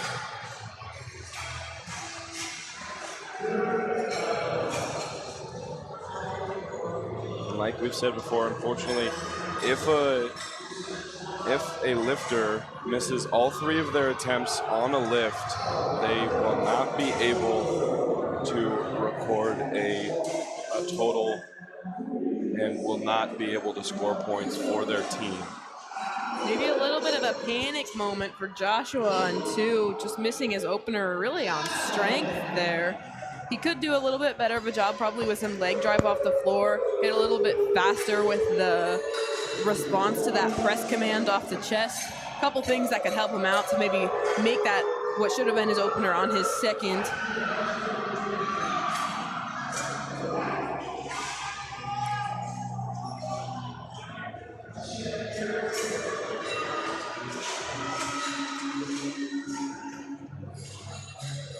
Also, another thing you'll notice difference as we're switching, as we've switched from squat to bench, is the jump selection is very much smaller. Great example on platform 1, consistent 5 kilo jumps out of Obi. Pretty typical for for bench. Closer from squat, you'll see more 15 kilo, 17 and a half kilo jumps. Now going down to around 5 to 10 kilo jumps here in the bench portion.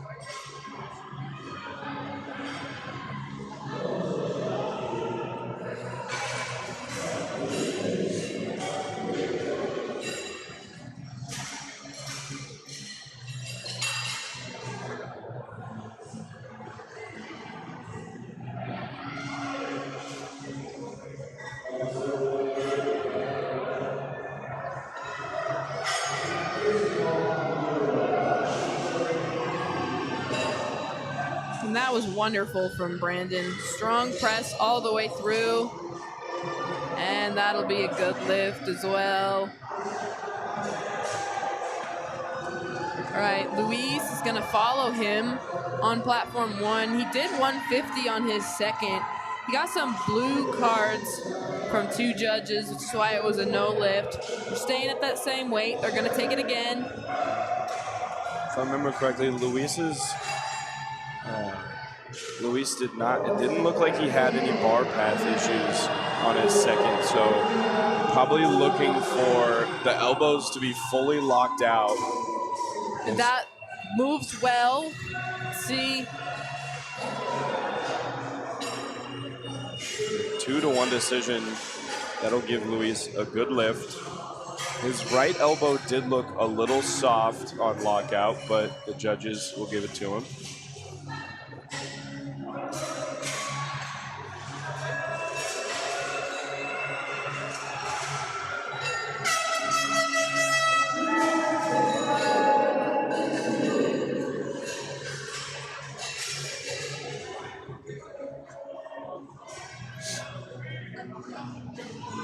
Philip on platform 3 fortunately did bomb out on squats, so will not be able to record a total or get points for the University of Texas at Dallas. He does get 3 white lights on his third attempt on bench. That'll bring up Daniel Anderson. Attempting 132 and a half kilos.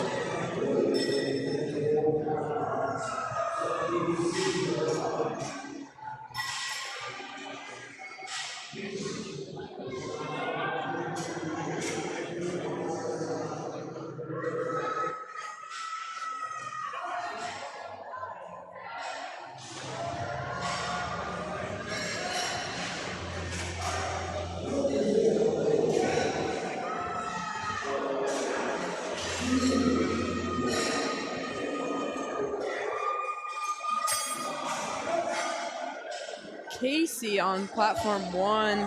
He's a little bit of a different technique than some others. He's really fighting for it. He gets to one side, not quite on the other side, but hit his feet a little bit uneven, I think, from the beginning. I was going to point out that he had a little bit of a wider stance, but one foot was definitely further out than the other, so you could see that unevenness. The foot that was further out was the side he made, so I think he had a little bit better leg drive on that side. I think he had pressed into the floor better, which is why that foot was out further. I think that closer in foot didn't allow him to get as much leverage.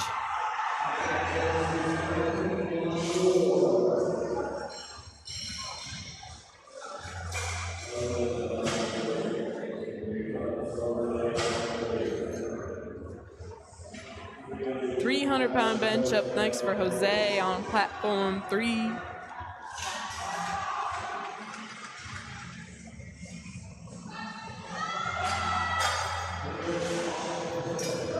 No lift on platform 4 for Michael Pickney. That'll bring up Justin Stevens. The 142 and a half kilo attempt for his third.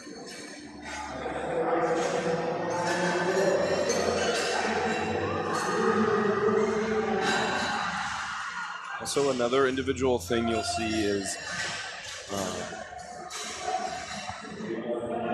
while the refs are looking for the same things on everyone's bench, everyone seems to set up for the bench a little differently. A lot of different ways to set up their technique. They'll have some high arches, more flat backs, wide stances and narrow stances.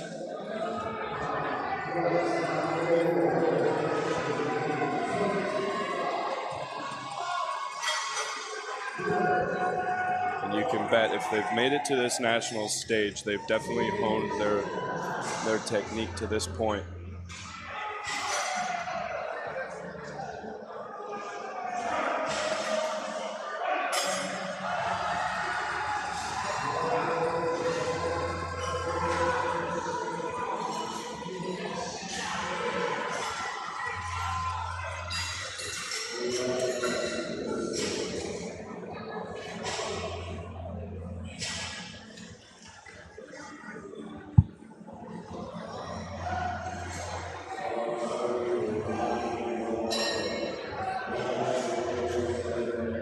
And on platform 1, we have moved into our second flight over there.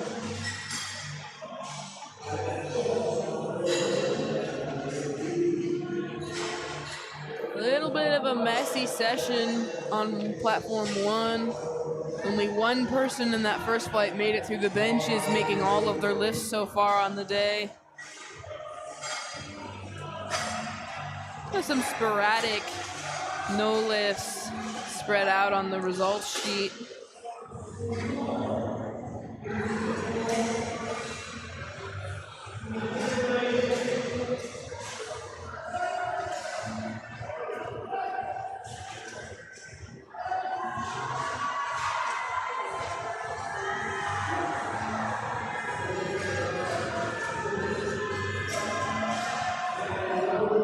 Stefan on 4 has a really close grip, but he makes his bench move very well for 3 white lights.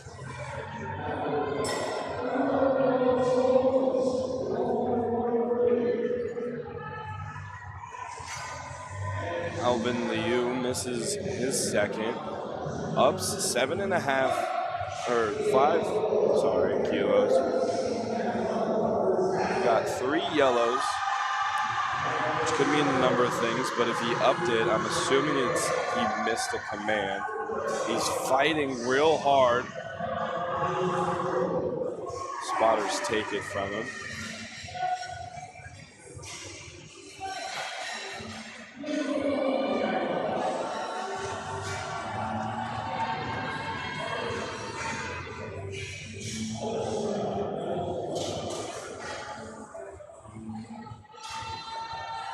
Final opener on platform 2, Zane, 177.5 kilos. Ooh, Scott on 1, a little bit pressy with some of the elbows there at the end. Was there up and down motion? No. He gets 2 white lights and a good lift. Trevor Lazerna trying to stay in this competition.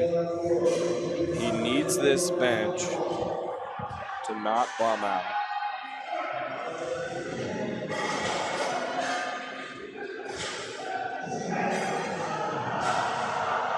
A big fight trying to get that lockout, and he does.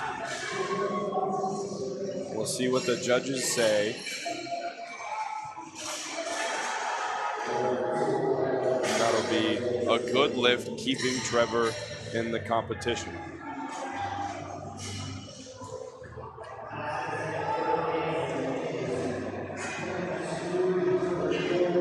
Xander, however, perfect on the day, all white lights, trying to keep that streak alive. As he now attempts 162.5. Steady 5 and 5 jumps for him.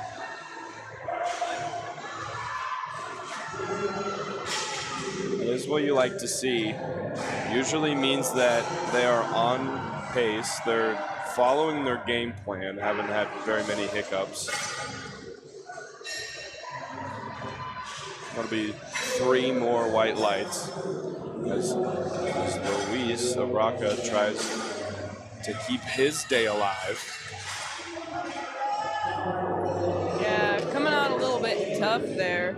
Yeah. Luis has not had the day he wants. But he can always turn it around by making this bench, keeping himself in the meet, and then deadlifting something big. Yep. Exactly.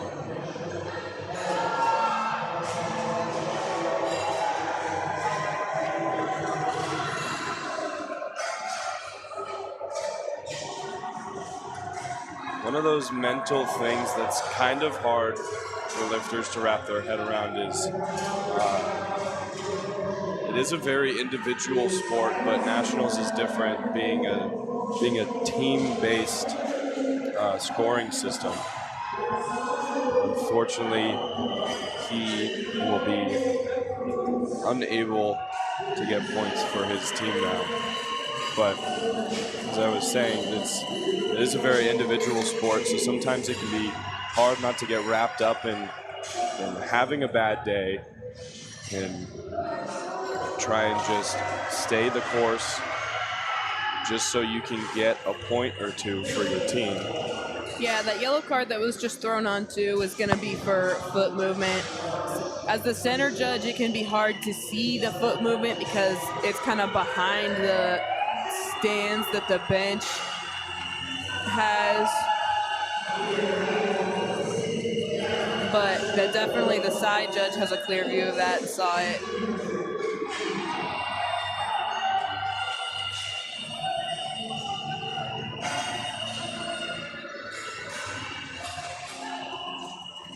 That 142, much better than the opener for Sean.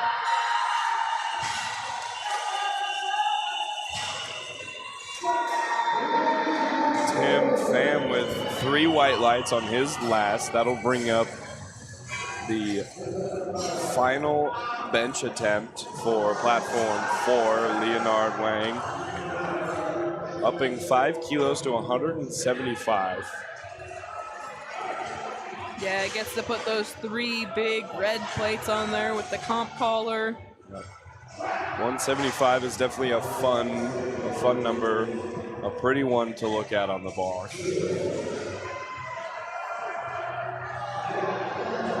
See if he can end out the bench on platform 4 with a good lift here.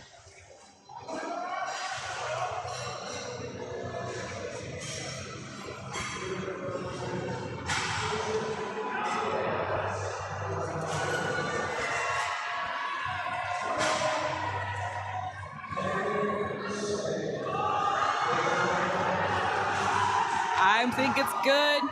It looked good to me. It is. It 3 white lights.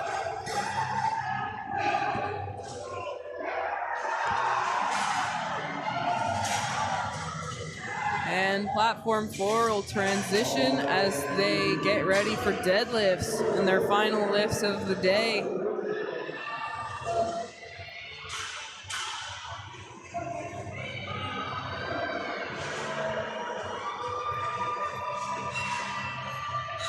Now on platform 3, looks like we're starting our second flight.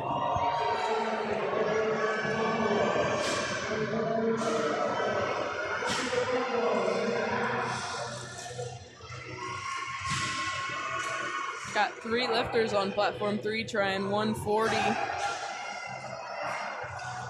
Very popular attempt selection.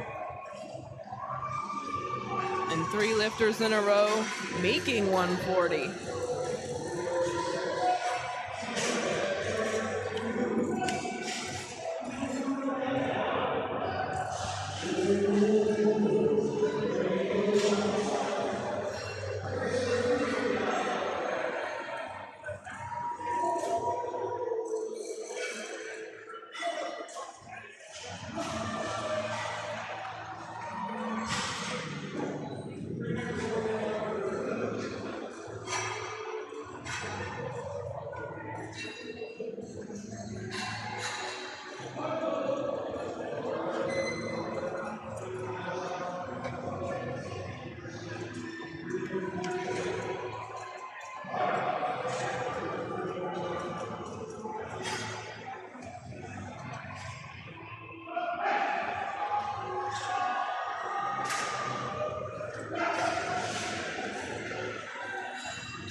back on platform 3, you'll get 3 white lights.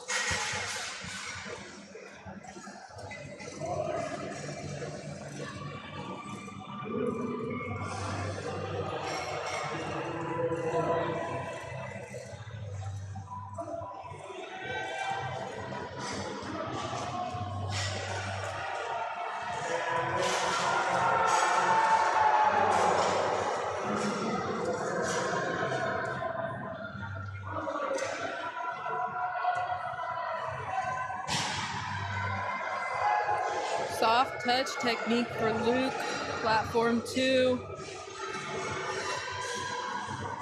Works well, earns him the 3 white lights.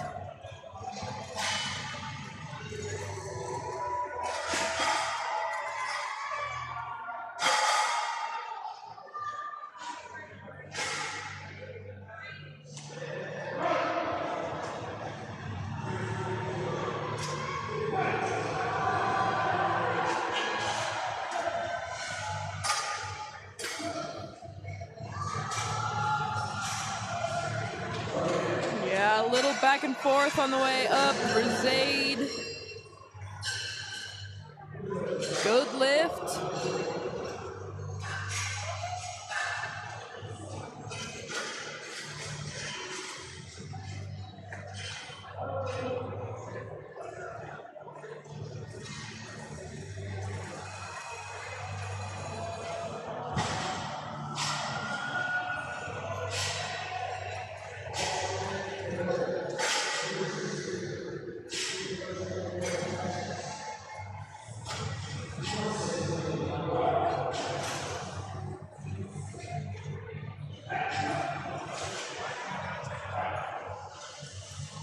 It's a little sticky in the middle for Harvo. Maybe on the right-hand side of your screen, a little up and down, but the judges didn't seem to catch it, so it's a good lift, good opener. Better be careful with that attempt selection for the second.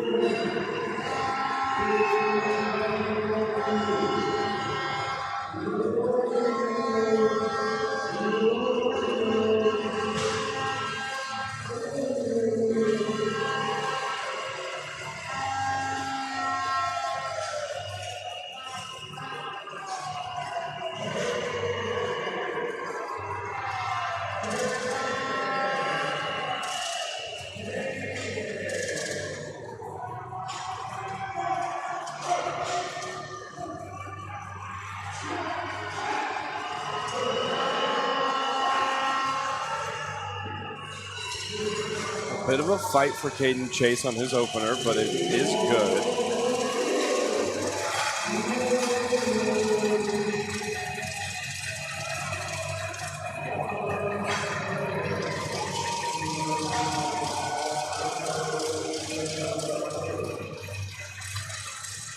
That'll bring up Holden Brown of the Raging Cajuns, opening up at 185. Benching a little over double his body weight.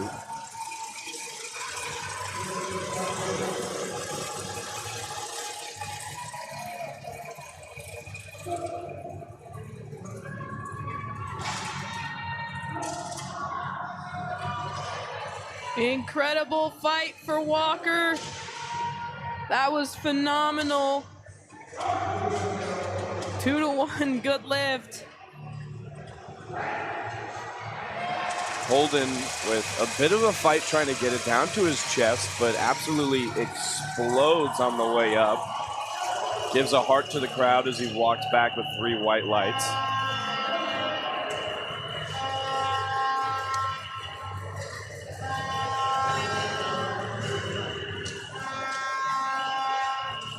John on platform 1, waves off the handoff guy.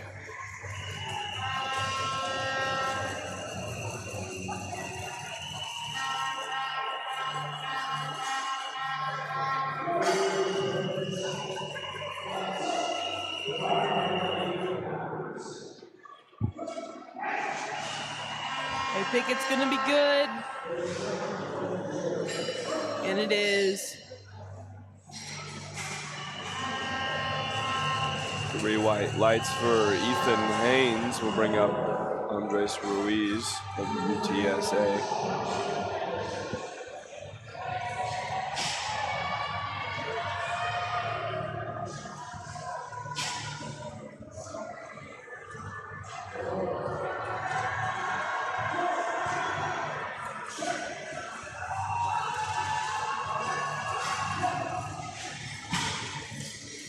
Few incredible bench attempts in a row on platform 1, kind of carrying the momentum for each other, these athletes are.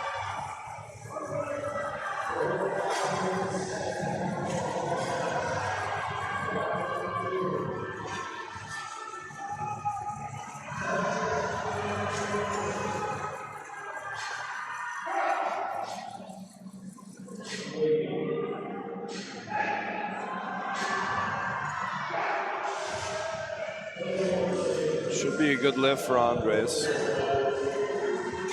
And it is 3 white lights. So we now move on to Parker Anderson in his opener of 220 kilos.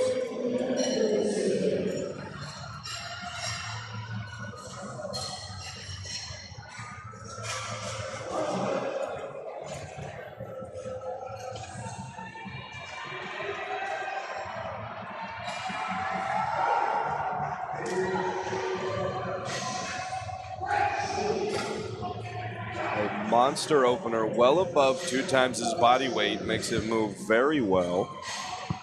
And that'll be 3 white lights. And we got Jackson Mabel, the highest squatter in this platform as well.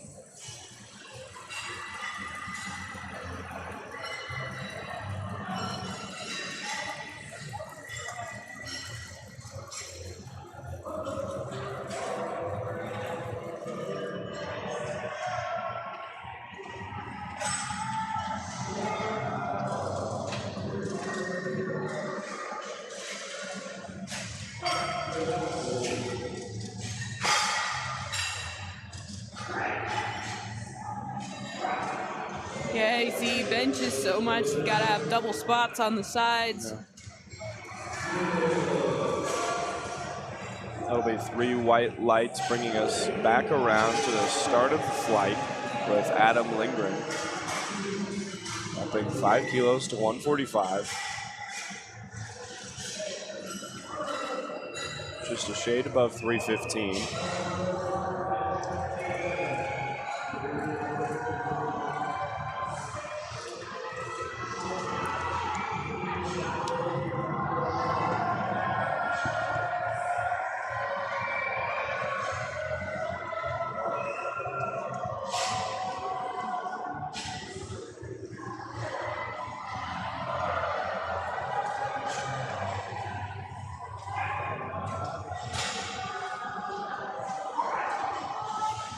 What a fight for Adam, looked good.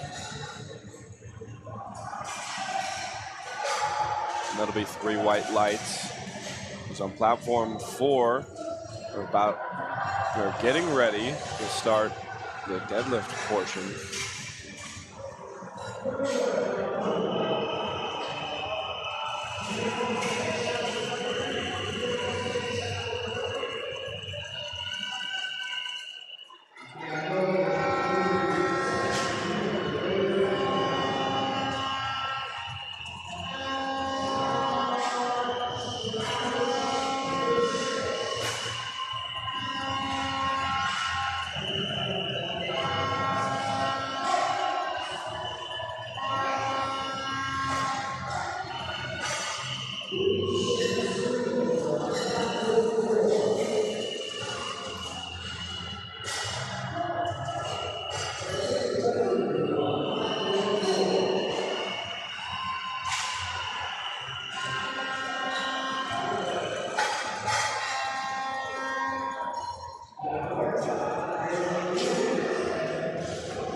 After a token opener, that'll bring us to Eric Lara, opening at 227.5 kilos.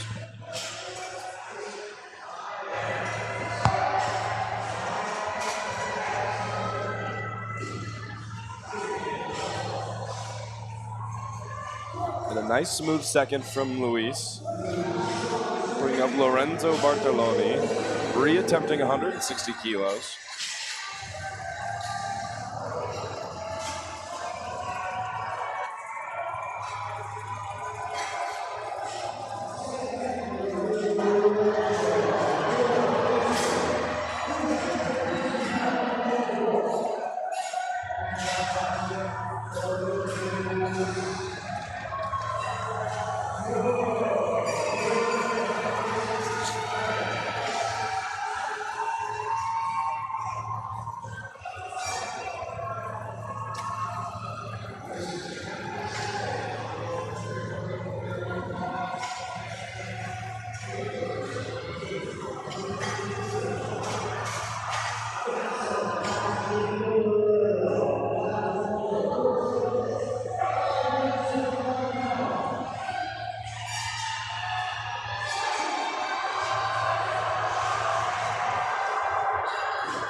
Lorenzo, unfortunately on his second, still fighting to get to that lockout.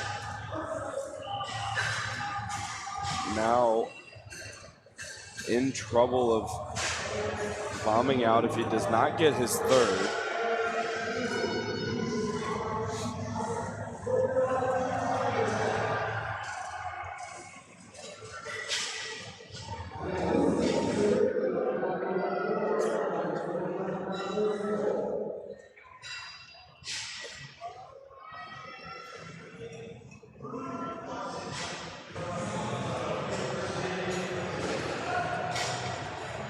Lukian moves his opener of 240 very well with 3 white lights.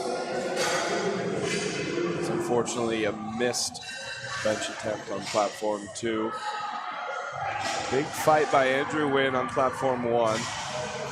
Yeah, on platform 3, you saw that Eric really struggled even to get that down to his chest. On the way down, it got stuck about an inch off of his, maybe 2 inches off of his chest, and just didn't even want to go down. So really didn't have a shot of holding it down that much and then pushing it back up. He'll have to kind of try and use the shirt a little bit better on the next attempt. Might not be surprised if he maybe even ups his weight a little bit, trying to get the bar down to his chest.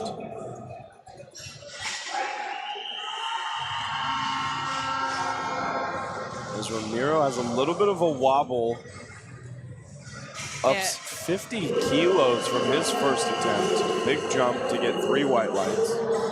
I believe he took his first attempt raw. Okay. And that explains that 50 kilo jump. He might be kind of fighting with that shirt a little bit, so if he wasn't 100% confident in it, he's going to want a total to get a team point for his team. We talked to everybody who scores in this equipped 90 division gets a point for their team. Exactly. So he wants to get a total, and then that second one, he wants to add a lot to that total and start thinking about placement. That third one, we might get a little bit of a big jump to that third one too, because this is probably what his equipped opener would have been. Yeah. So we might get a split difference between what it would have been if he would have taken 3 attempts in the equipped fashion. Bit of a different strategy to this session of the men's equipped 90 because of that reason, only not having 25 lifters. Yeah, and Collegiate Nationals is really kind of one of the only places where you're going to kind of see that strategy, because at most competitions you're just going for placement, so you wouldn't necessarily care about getting 24th or 23rd. You would want to go as big as you can, so you wouldn't, like, quote-unquote waste an attempt on a tokened opener or whatever. If you're competing in the equipped division, you're going to want to use your equipment.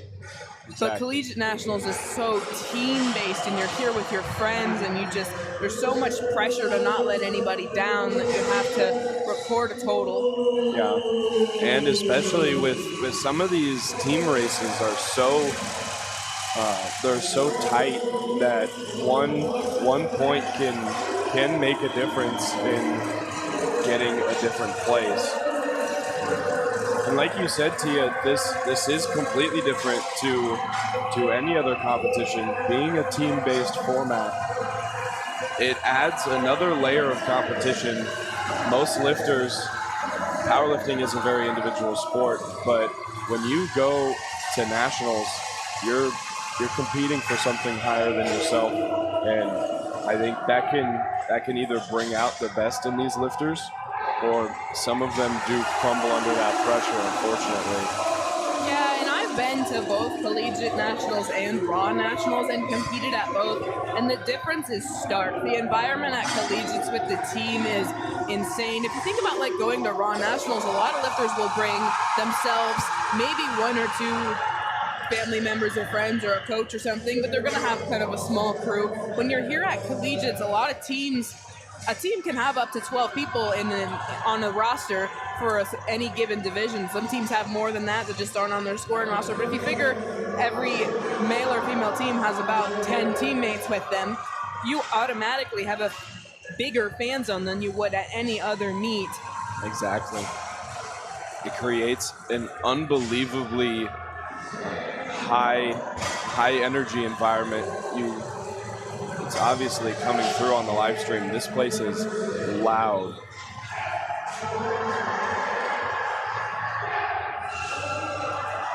Step-by-step bench for Andres on platform 3, but gets the 3 white lights.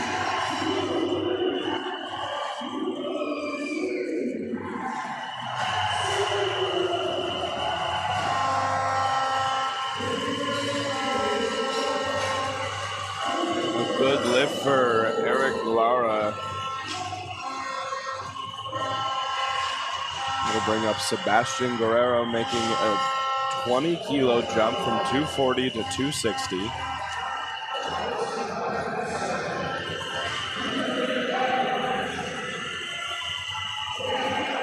Ethan and Ethan on platforms 2 and 3.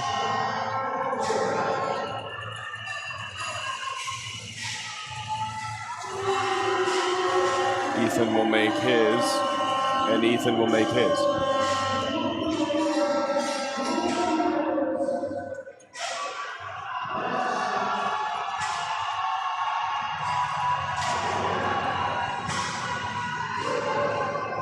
That was a nice deadlift for Sebastian on 4.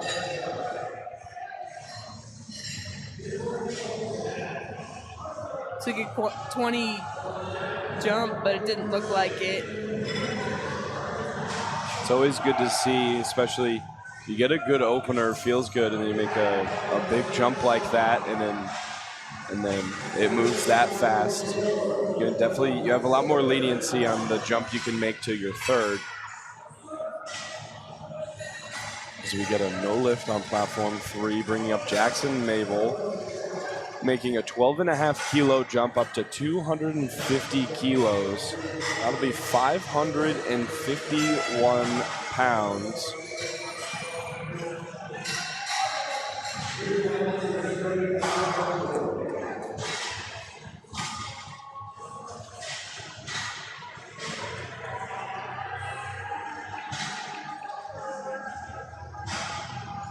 Again, 4 spotters for this big bench. He's getting it down to his chest, and that moves almost the same as his opener. Yeah, I think it even moved maybe a little bit better just because it was easier on that way down. Yeah. Obviously, I'm not his coach, and I don't know him, but I would love to see him make a 20-kilo jump just to see. On bench? On bench.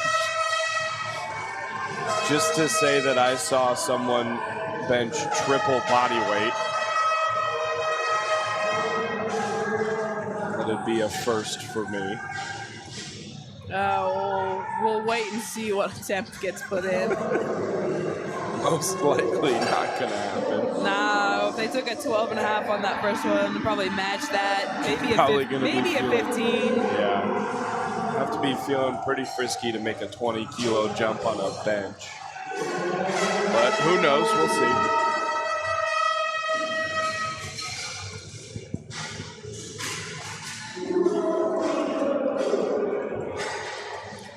sometimes we were talking on the live stream for, I think it was that second session yesterday with that women's 65 kilo category, and we had that national bench record set and then reset again on the third.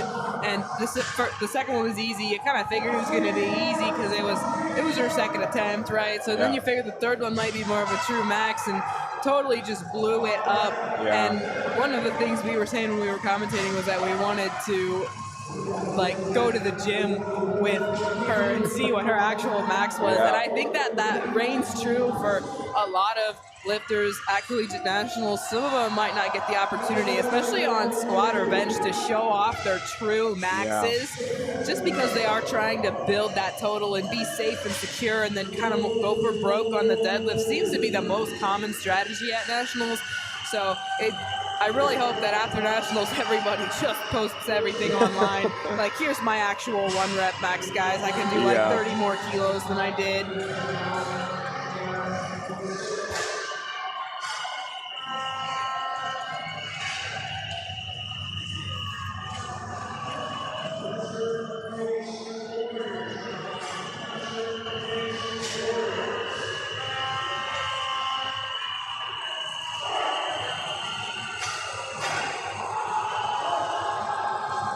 A big fight for Logan Crowell. Gets it up. That'll be 3 white lights as we go into Lorenzo Bartolone's 3rd attempt on bench, trying to stay in this competition and get team points.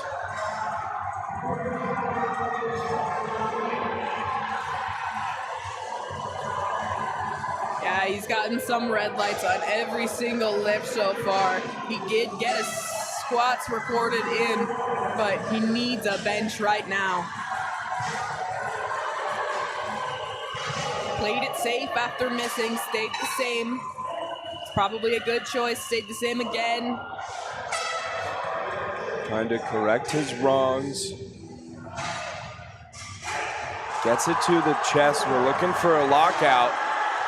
The right arm comes in. That looked a lot better than his first and second. And he will stay in to get points for Northwestern.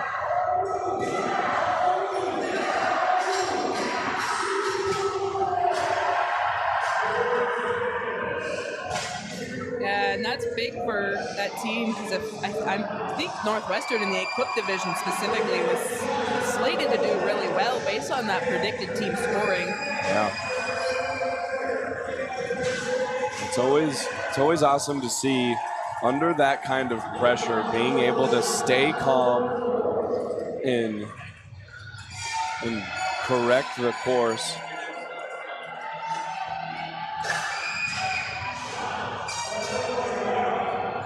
We are on 3rd attempt deadlifts already on platform 4.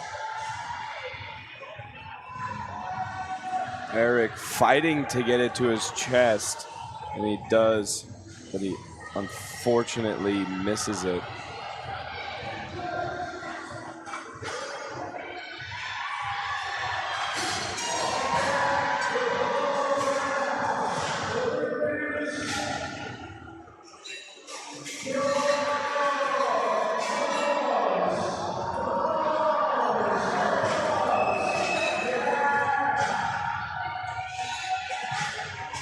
That'll bring up Harville of Texas A&M on platform 3.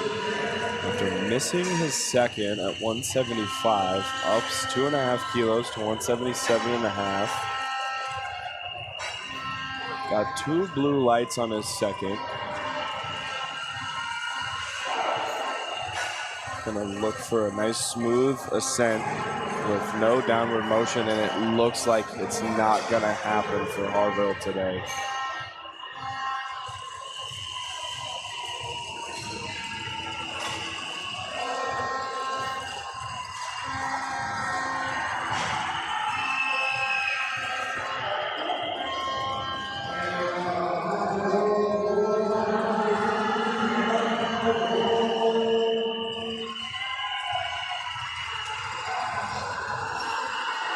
Very fast on the way down for Logan, kind of just dropped that bench there, but did well to match that speed almost on the way up. So 3 white lights for him.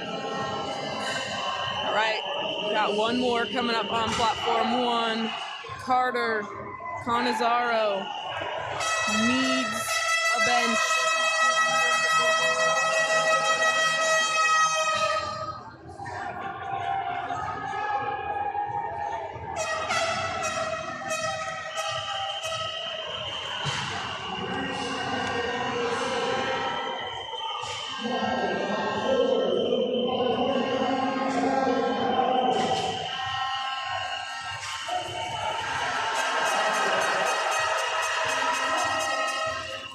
And that was his best one yet. Rewarded with the 3 white lights for that effort as well. A no lift on platform 4 will bring up Sebastian Guerrero for his final attempt at 272.5. That'll be exactly 600 pounds. And that making that bench for Carter was huge. His team is currently in 9th. And so they're looking to try and move up. So they really need everybody to try and stay in the meet and try and score.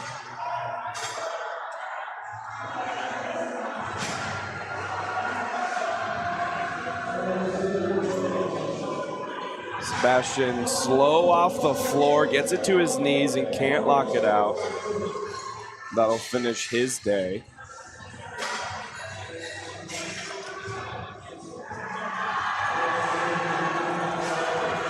As we will have another attempt at 600 pounds for Lukian of George Mason University.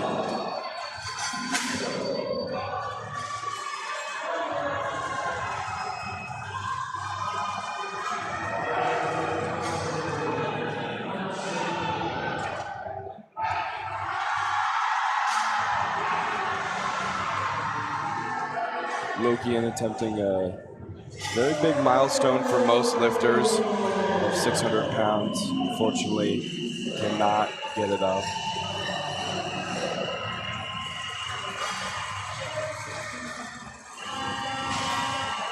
Yeah, keep an eye out coming up on platform 3 at the end of the flight. Jackson Mabel is going to attempt a 257.5 on bench. The men's equipped 90 kilo collegiate national record, I believe, currently sits at 250. So he'd be looking to add 7.5 kilos to that. That record has stood since 2007. Wow. And even more impressive, most of the time you'll see people chip records adding only a half a kilo, but Mabel look to frankly obliterate that record by 7.5 kilos. Yeah, I'm not exactly sure what the rationale was, but for his second attempt, he took 250 to match that national record when he could have taken 250.5. Yeah. Gotta almost wonder if that was a little bit of an oversight. I wonder. But I mean, if you're confident enough in 257, I guess it doesn't really matter for the record. If you don't need to make it on your second if you're going to make it on your third. Exactly. And watching Jackson's second attempt, I don't see why he wouldn't be confident in 257.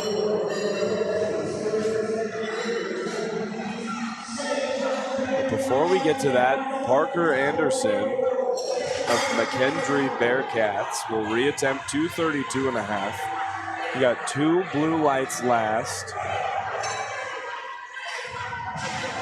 Either would have been a bar path issue or soft lockout. Looks like on his third, probably going to be another bar path issue, and it will be.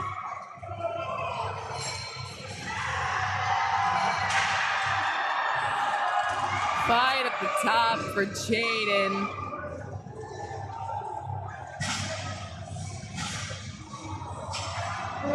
Oh, he gets that yellow card. My guess actually is that yellow card is for slamming the bar on the way down. I think they thought he had a clean deadlift. I think he kind of threw the bar down. You're not allowed to do that. You can drop it a little bit. It's obviously going to hit the ground kind of hard. It's heavy. It's not easy to set down gently. It doesn't need to be set down like a teacup, but you can't throw the bar. And I think he did. I kind of was looking for that from the judges, and they agreed.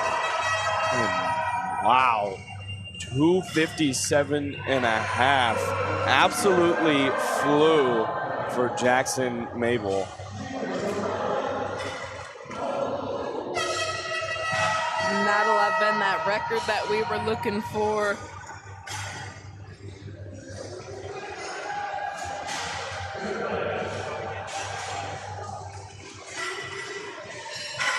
Yeah, maybe a little bit of a tight path on the squat there too. That he squatted, Jackson did 345, and the national record for squat would have been 347 and a half.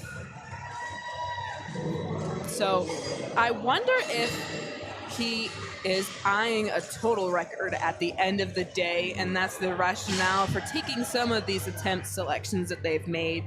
Yeah.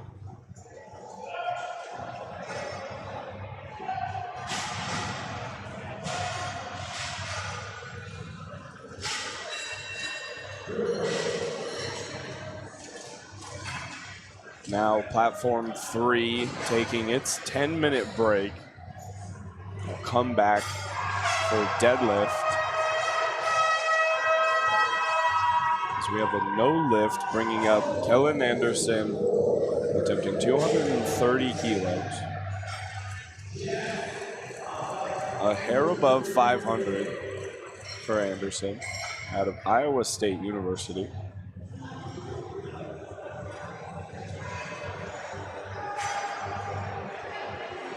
A nice clean lift, a good opener.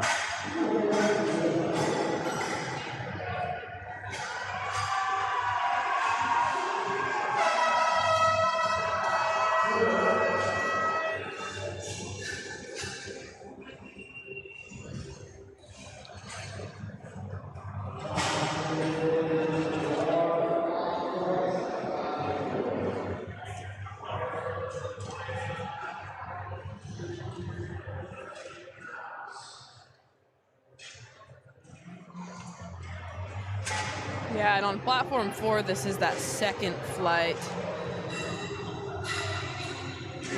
Lifters looking to claw their way up the rankings with this deadlift. Platform 4 is so far ahead. These guys have no information about what the other platforms are going to hit on deadlifts. They get to set the bar. No pun intended. Knowing you, I was assuming that pun was intended, but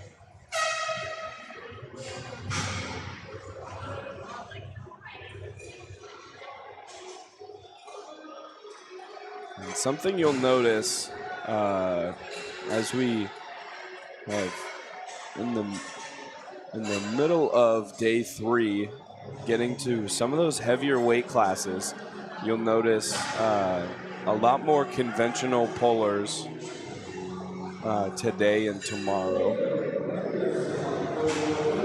Some of the lighter weight classes, sumo is much more heavily favored. Still see a good amount of sumo pullers in the 90, being smack dab in the middle.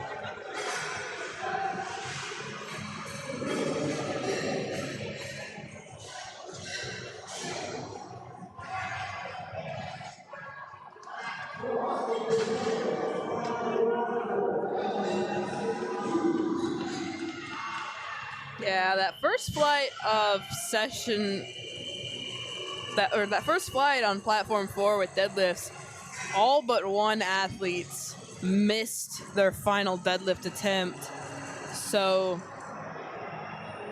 Really hoping that that second flight on platform 4 can tidy it up a little bit here. They're working through openers, so we got a long way to go yet before we get to their thirds, but hoping that they can have some good openers to set themselves up for those third attempts to go well.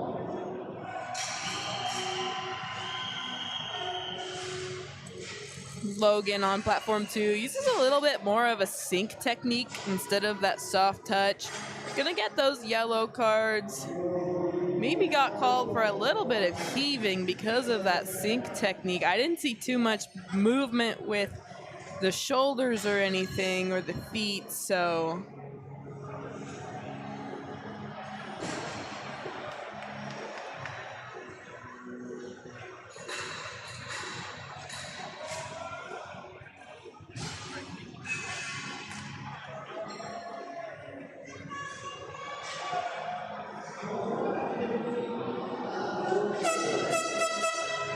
excellent second for Braden on 2.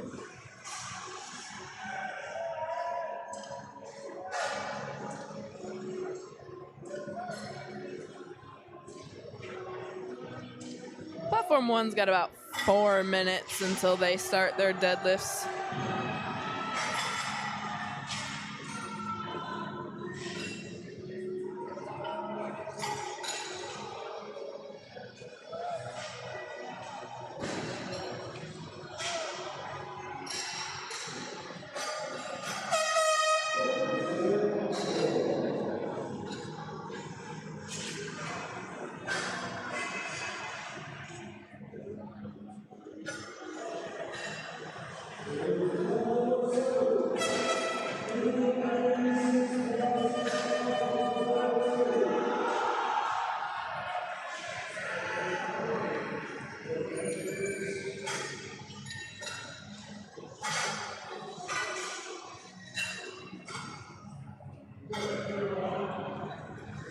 Two to 1, good on platform 2.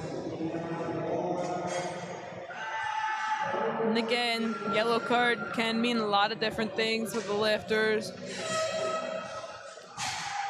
Hard to tell 100% what the referees are thinking, but again, if coaches are unsure and they want to know, even if it is a good lift, they can just go ask the jury what the card specifically was for, and they can clarify that up so the lifter can tidy it up.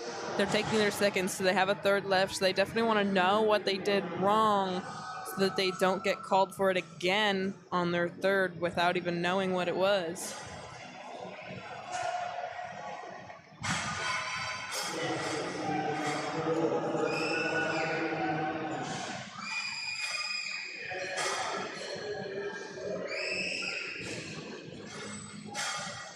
Good lift over there. Last opener taken on platform 4.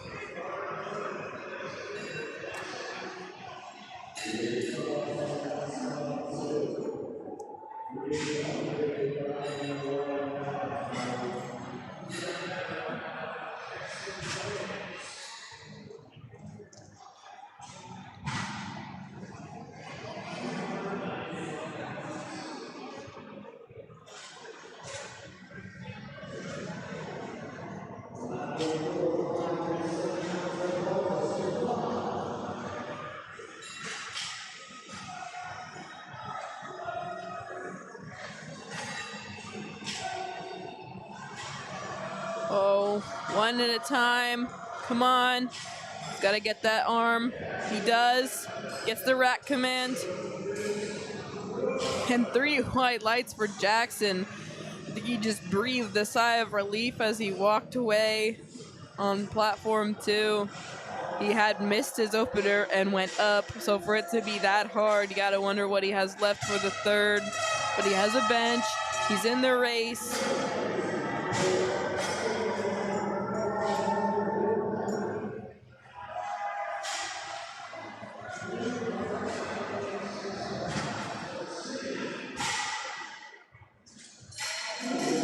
Just 1 minute roughly until we resume with platform 1 with the deadlifts.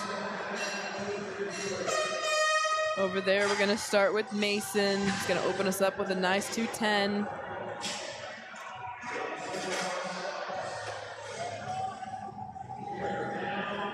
Scott is going to retake that 182.5. Try to open with 400 pounds. Missed it the first time on a technicality. 2-1. It needs one better here. And that was very clean.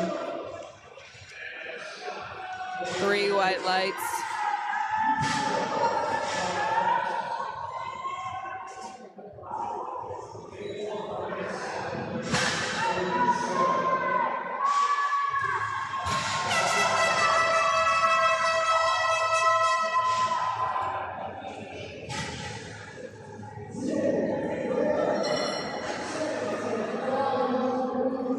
Tim Pham on platform 4, almost perfect through the day. Only 1 red mark on his resume. Gets it past the knee with a clean lockout. That should be 3 white lights for Pham. And that'll bring up Justin Baga.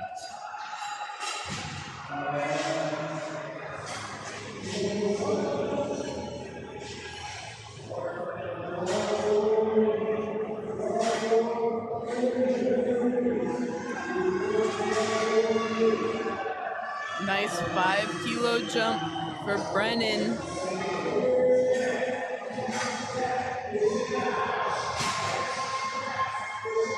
Forecasted in 4th.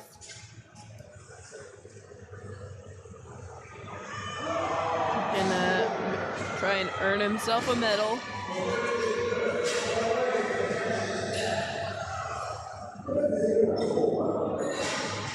Justin with a good lift after missing his first.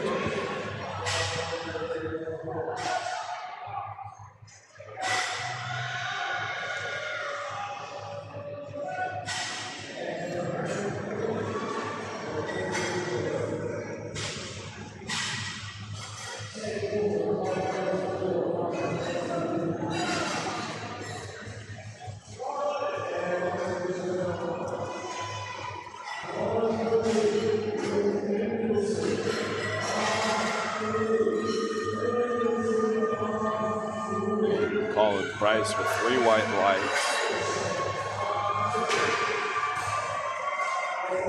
3rd attempt bench press is now starting. Platform 2.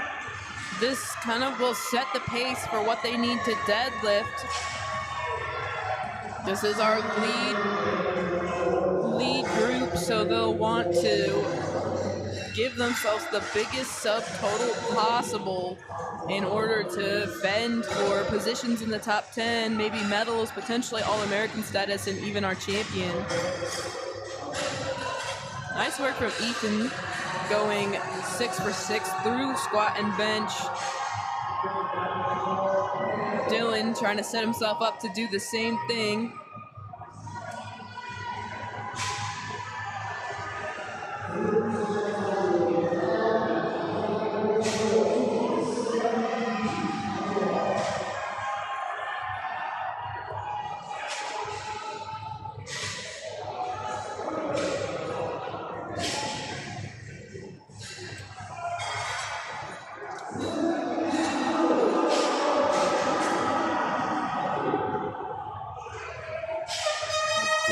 Fight on platform 2 by Dylan. Unfortunately, does not get it.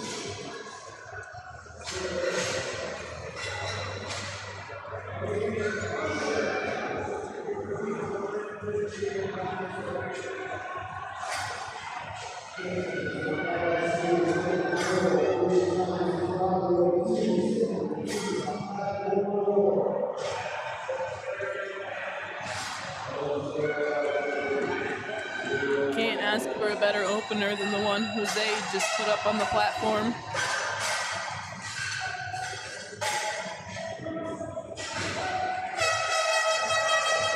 Hayden gets the 162.5, 3rd attempt.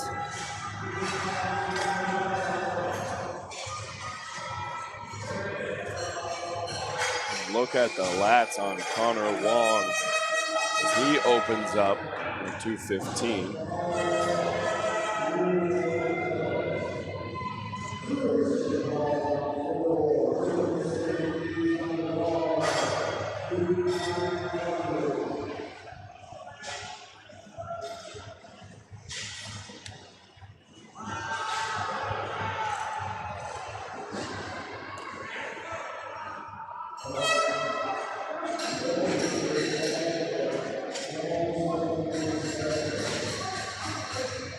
notice the ground and the camera shake when some of these deadlifts hit the floor. It's just so much weight that every single one of these men is moving.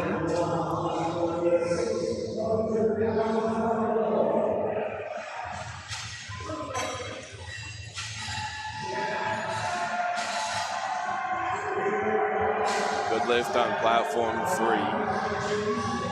We'll bring up Phillip of the University of Texas at Dallas.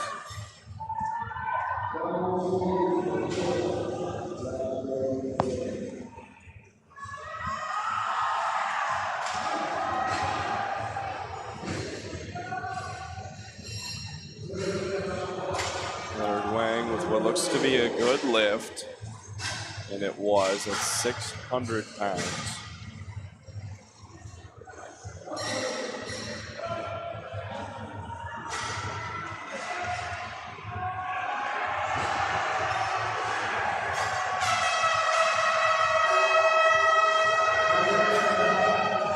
Jeffrey, good lift, platform 3. Bring him good momentum going into the deadlift portion as Logan Miller reattempts 172.5.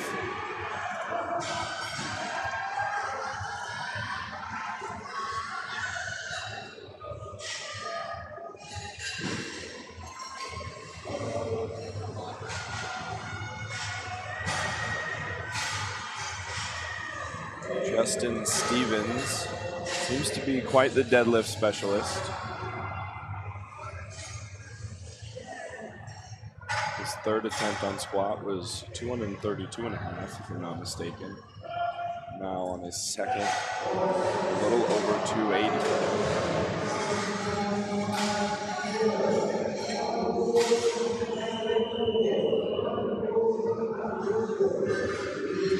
Three light whites for Andres, platform 3.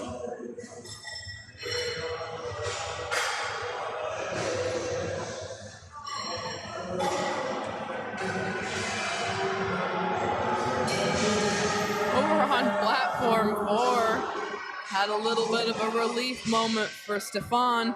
Saved himself from bombing out on the deadlifts, making his third and final deadlift with 230.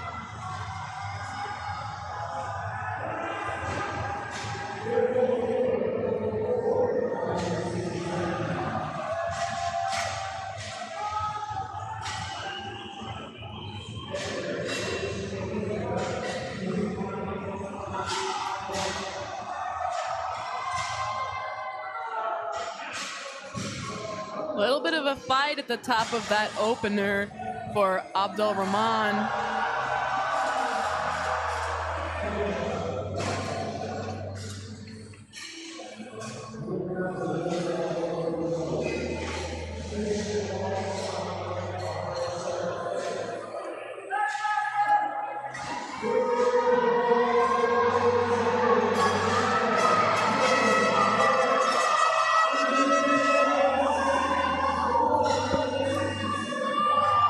Platform 2, Duck Bowen of the Oregon Ducks attempts 177.5 kilos.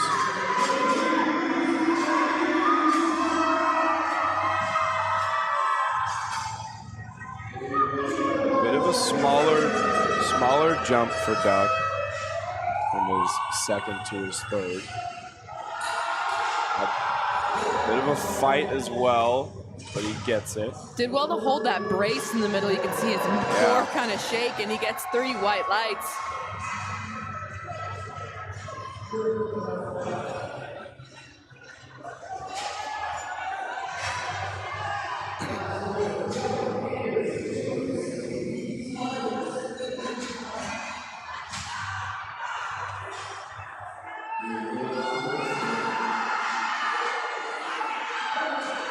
Kellen Anderson with a good fight on platform 4. He'll be rewarded with 3 white lights from the judges, bringing up Justin Vaga.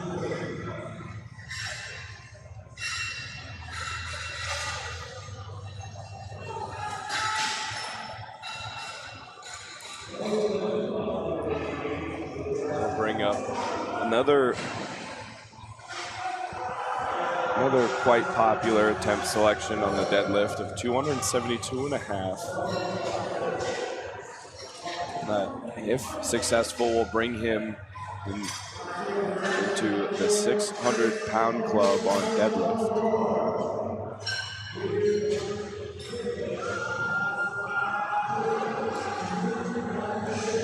Unfortunately, was not there for Justin.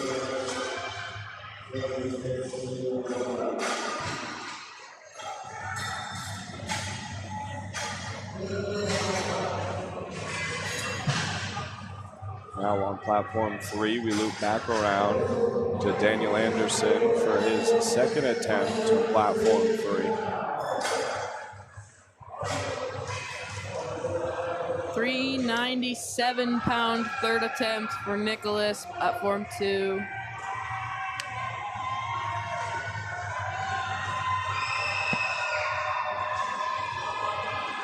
Wow, that'll be a good lift.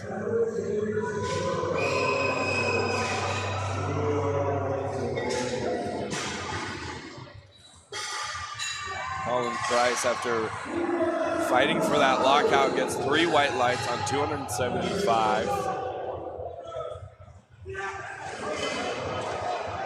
I think the plates on platform 1 look a little bit wiggly on this left-hand side of the screen.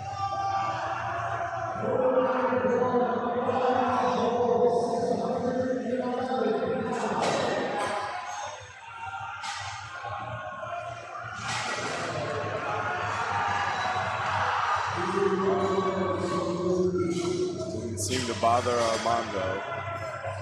Making a big 20-kilo jump for 3 white lights, and that'll bring up Luis of Concordia University, Nebraska. Making a 12.5-kilo jump up to 270 kilos. Just 5 pounds shy of 600.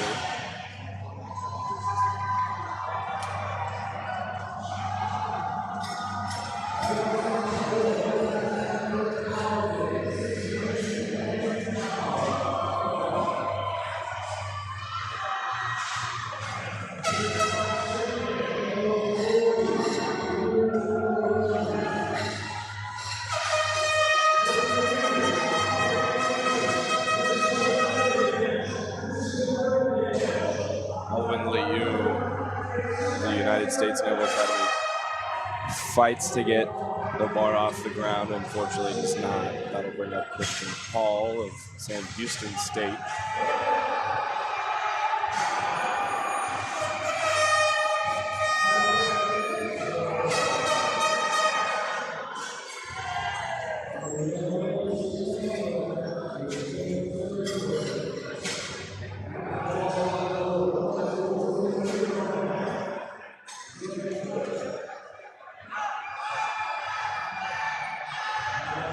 Christian with a little bit of waver past the knee.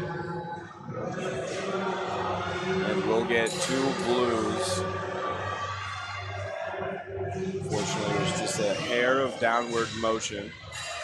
Xander fought so hard at the top. He's gonna get a couple different colors from the referees. No lift, red. We think maybe he didn't finish the lockout in 2. If he did it by supporting the bar on his thighs.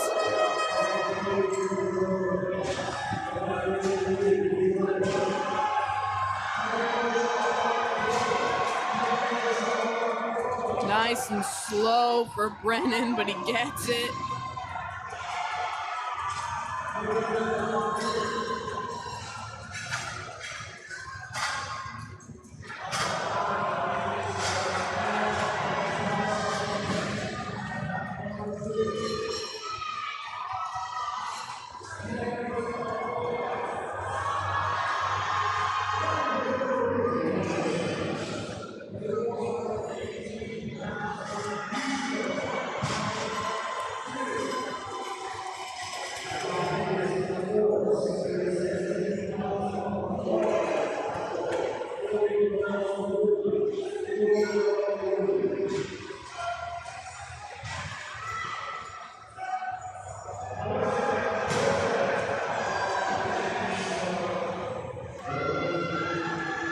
Henderson fights hard for his last, unfortunately does not get it.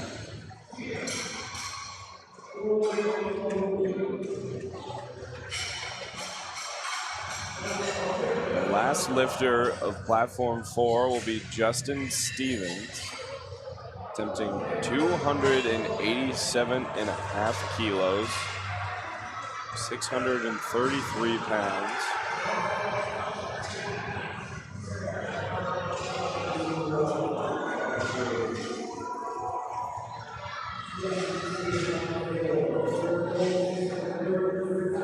Justin's had a good day so far, making all 8 of his lifts that he's taken, looking to go 9 for 9. If Justin goes 3 for 3 here, he will have all white lights. A big fight, trying to get the lockout past the knees. A great effort by Stevens, unfortunately finishes the day with a no lift. Still a great day. And that will finish platform 4 on deadlifts.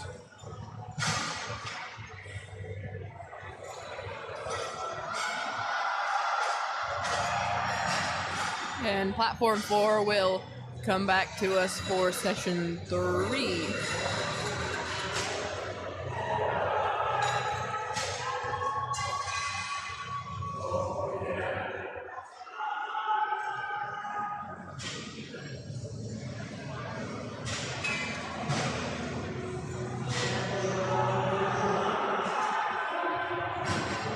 Christian of UT Austin ups 10 kilos after missing his first.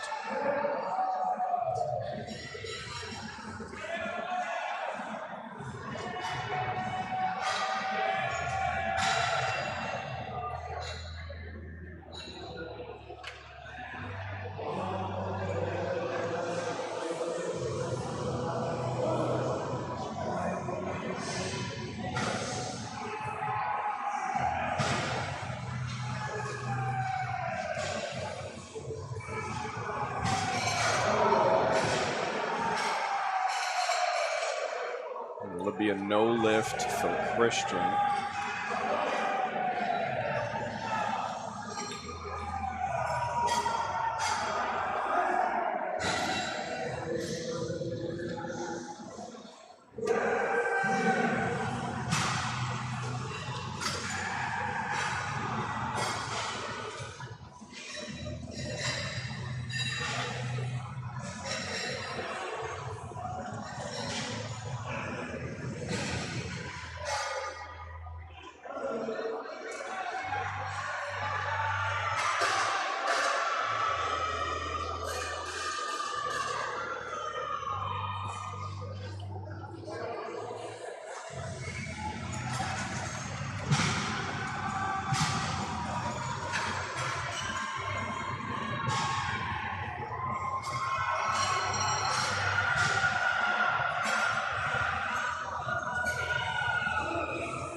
Nicholas struggled at the top. He's waiting for the lights. Doesn't get it. He's going to get that blue card. I think that's also just going to kind of be for his, just at the top of it, right where he was trying to lock out. When he tried to lock out, he kind of unlocked his knees a little bit, and that brought the bar down.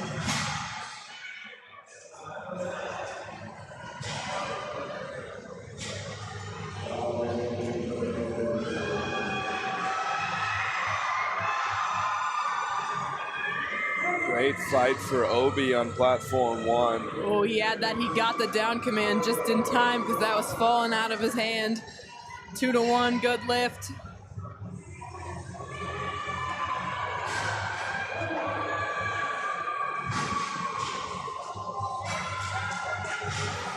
Now we wrap back around to thirds for platform 3. Yeah, just a reminder on deadlift, you actually don't have to hold the bar at the top. The judge just gives you, you have to just get the down command. So as soon as you get to the top and the judge thinks you're locked out, you can get that down command. You don't have to get it up and then hold it. but you do have to maintain contact and control of the bar till it hits the ground.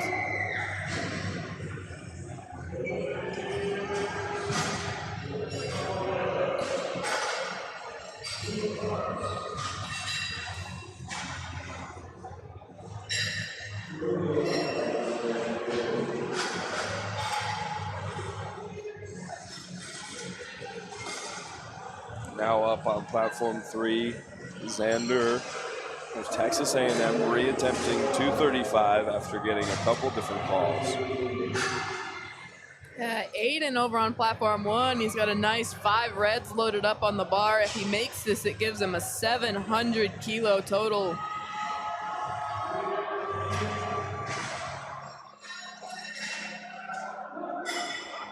That was nice. Let's see what the judges think.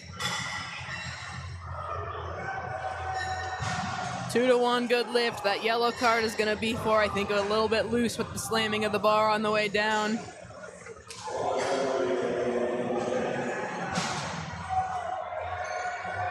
I think, obviously you can't get too crazy with it, but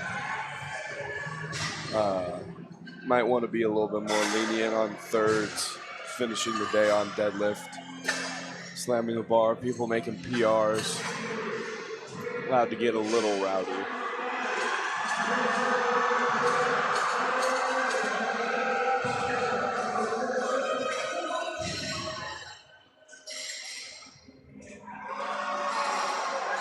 It was a good fight. Platform 1 couldn't quite get it locked out to the top. Kind of got stuck a little bit.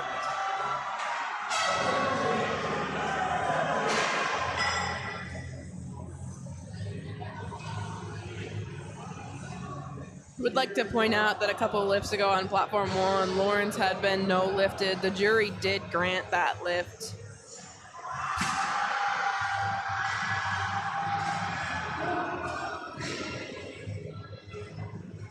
He had gotten the blue from the 2 side judges, but had been overturned. So, although uncommon, it does happen. Worth asking, especially on your last deadlift. Sometimes athletes and coaches joke about not wanting to ask too many times because they don't want to like piss off the jury. But if you're on your last deadlift and you miss it on a 2-to-1 and you think it was good, you should go ask because you got nothing to lose. The competition's over. Yeah. As Luis makes his third and final attempt, 282.5 kilos, 622 pounds. He pulls. Gets the hips through, down command. That was a clean deadlift. Yes, it was. And 3 white lights for the effort.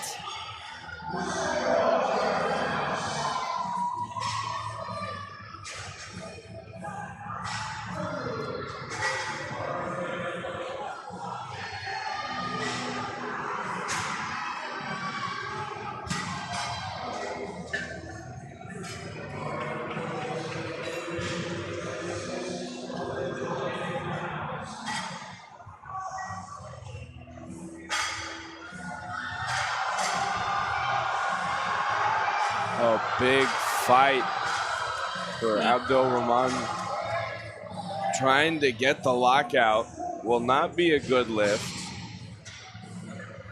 Yeah, he knows that when he put it down. He doesn't wait for the lights. But when you're there, you're on your last lift, you don't have to conserve energy for any more lifts. Even if you can't make it on a comp standard, if you can still make it, maybe have one of the Barbell Productions guys take a picture of you with the bar at the top so you can post it on your Instagram. They call it a gym PR. Yeah.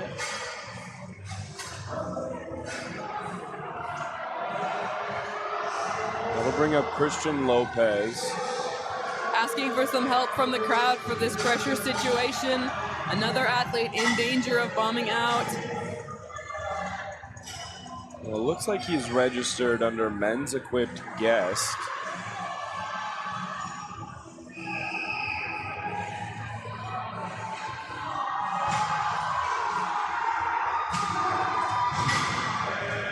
And he does get it.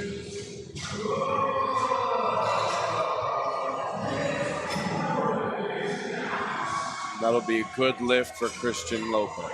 Yeah, good lift for him. Good way to end the day. Saving yourself. Sigh of relief. He does record a total. He is in the guest division. You are correct. So he can't necessarily make points for, or he didn't make points for his team because you have to lift in your nominated weight class per registration. But still a great way to end the day. Can still lift as a guest lifter, and I believe guest lifter lifts also still can get you state records in whatever weight class you actually weigh in at. He missed that 90 kilo weight class by 0.2 kilos, so just close, but so far away still. Yeah. I also could be wrong on the state records, but I'm pretty sure.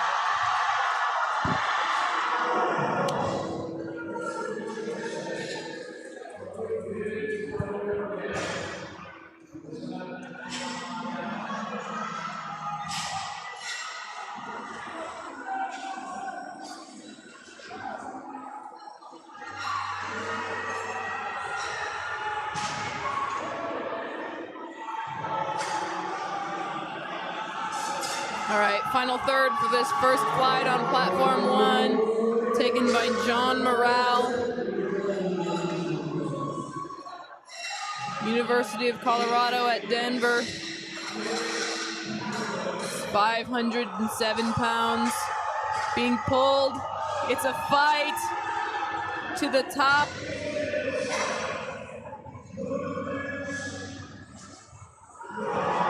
And a good lift.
Good fight for Ronnie Walker on platform 3. 3 white lights.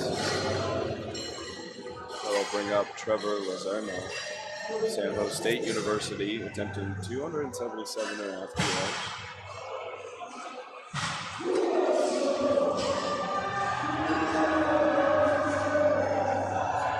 Trevor saved himself from a potential bomb out situation on bench. He's gotten a lot more white lights in the deadlift. Try and finish his day off strong.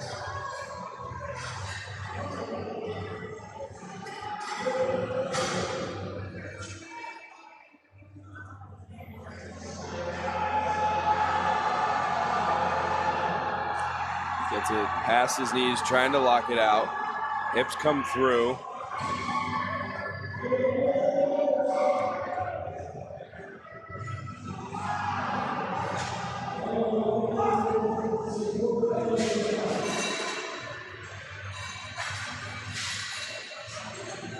That'll end flight 1 on platform 3.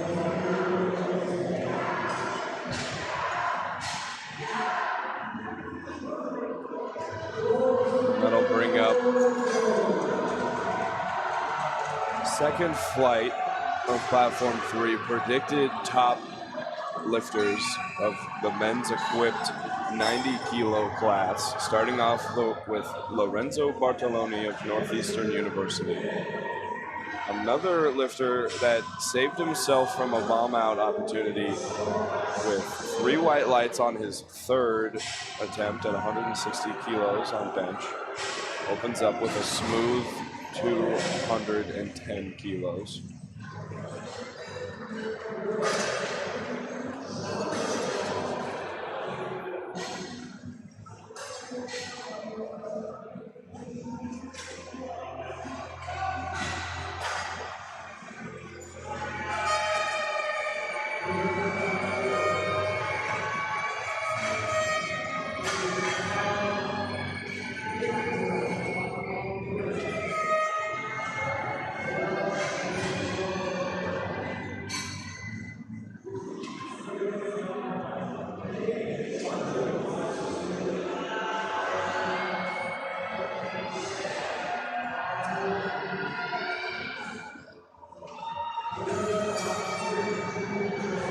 Good lift on a 2-to-1 decision on platform 3.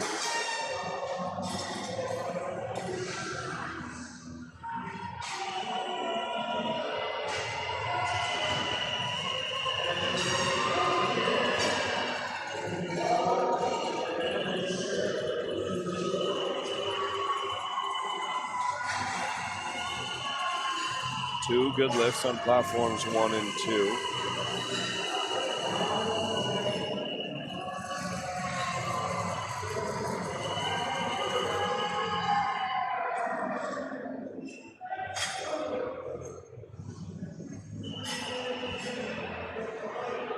As Caden Chase of Midland University makes his opener.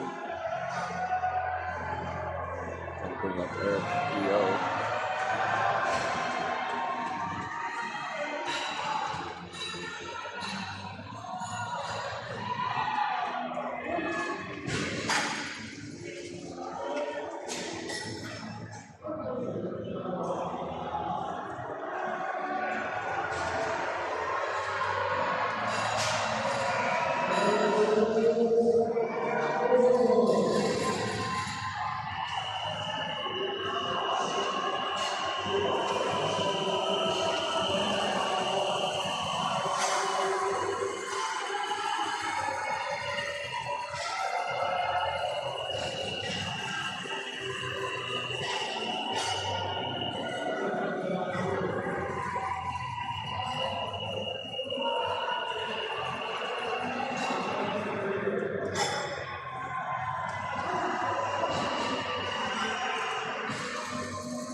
Nice smooth opener for Luis Huerta.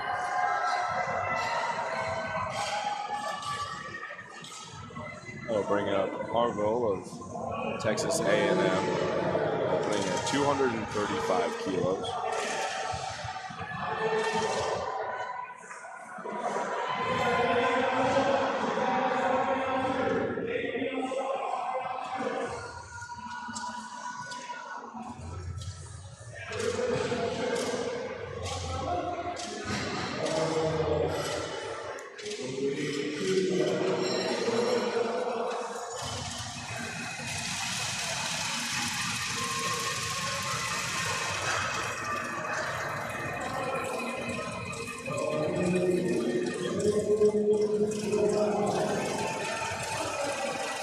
As you can hear, the ruckus being made by this Louisiana crowd for Holden Brown.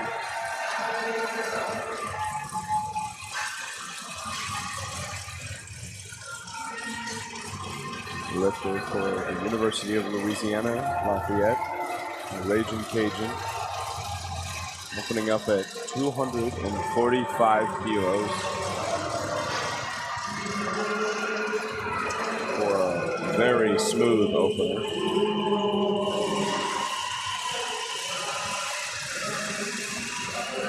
As Logan Crowell will attempt the same weight.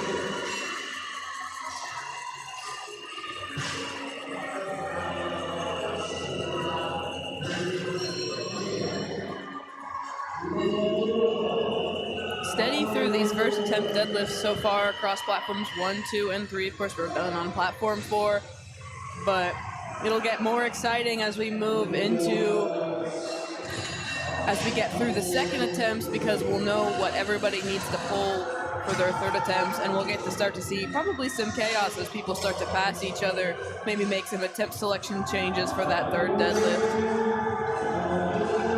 But for now, people are just getting their total. They're building up their foundation and their wall to try and protect themselves from other lifters on that third round of deadlifts.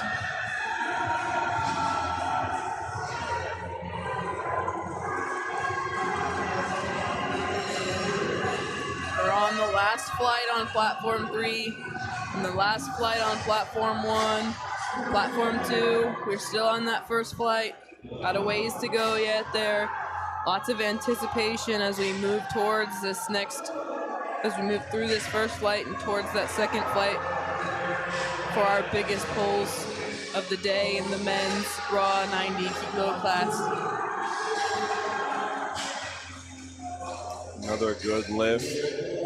We'll bring up Parker Anderson of McKendree University, opening up at 272.5 kilos. Right on that 600-pound mark.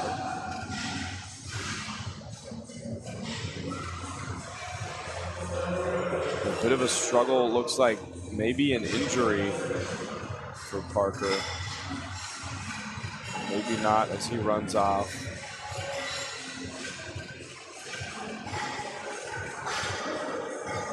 Yeah, there's something about deadlift that just makes it a little bit more painful physically than some of the other lifts. Yeah. It's painful to pick up that much weight off the ground because for most people it's their heaviest lift, and it's painful to sit it down too. On squat, it's right there for you to sit it down nicely. On deadlift, when you put that bar back into the ground, it kind of jolts a lot of energy into your body. So this will be the last opener of platform 3, flight 2. Jackson Mabel, 282.5 easy kilos.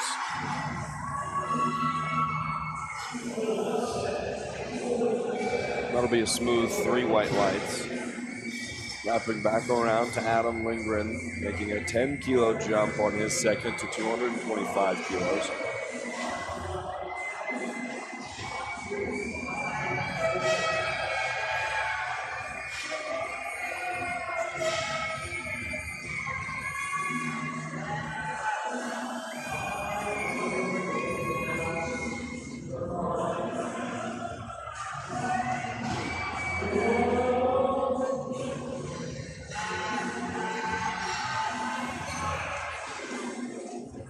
Nice solid lockout for Lindgren.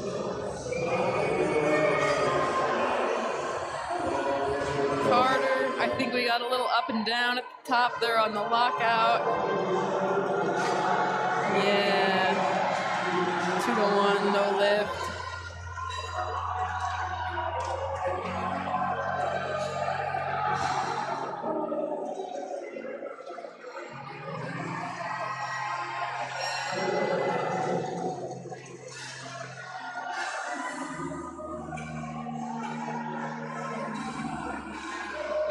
And take a look at those team standings as they scroll across the bottom of your board. You see how tight that men's raw class is between those top teams. That's potentially just the scoring points of one athlete.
Looked like a little bit of up and down for Haynes.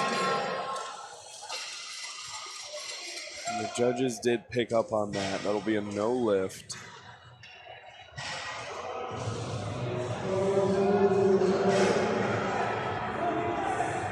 That'll bring up Eric Guillot of Rochester Institute of Technology. Making a 17.5 kilo jump.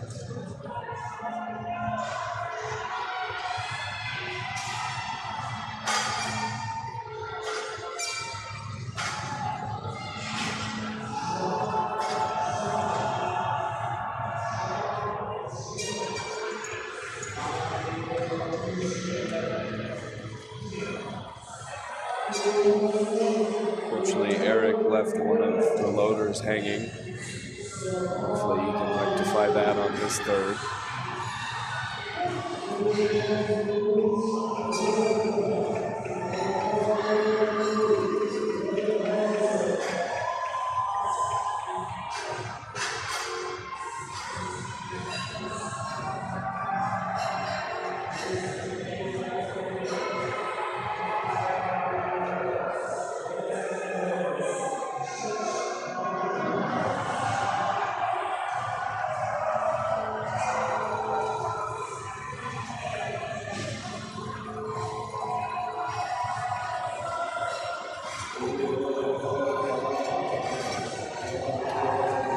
White lights on platform 3 will bring up Harville Fatwa, making a 20 kilo jump up to 255 kilos.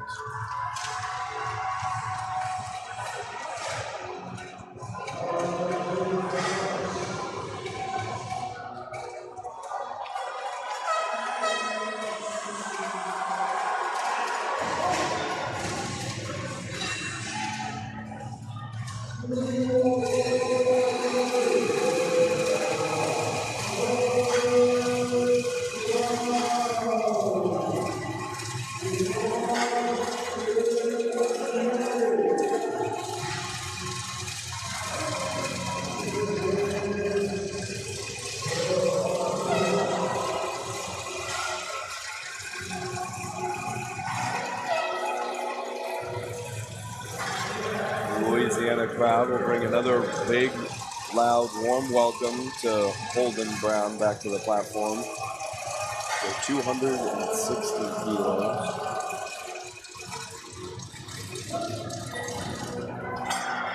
Another smooth attempt for Brown.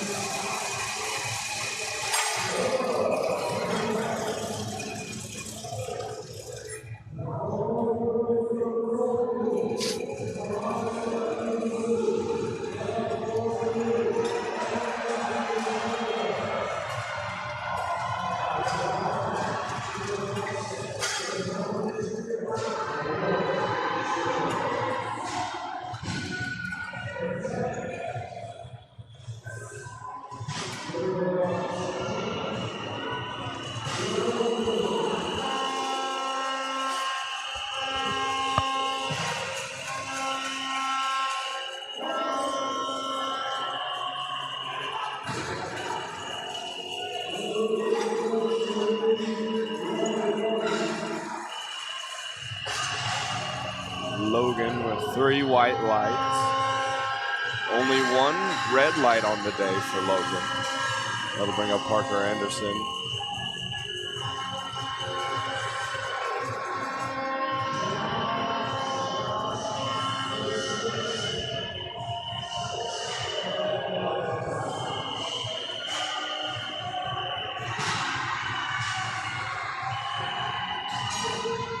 That should be a good lift for Anderson. That'll bring him up to 2nd place.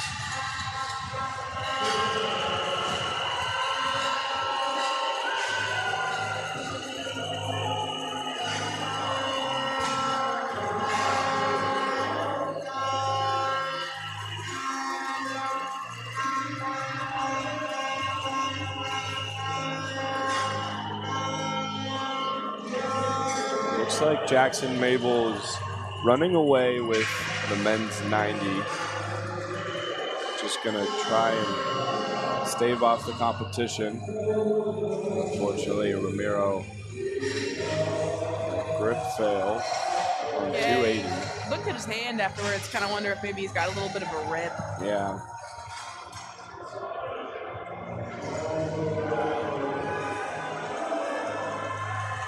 It can happen on deadlift. Those calluses build up, and then eventually at some point they will just tear off.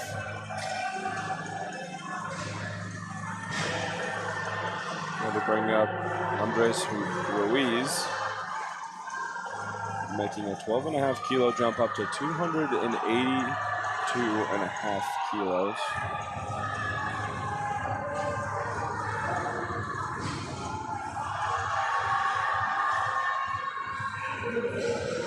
It'll be a good lift.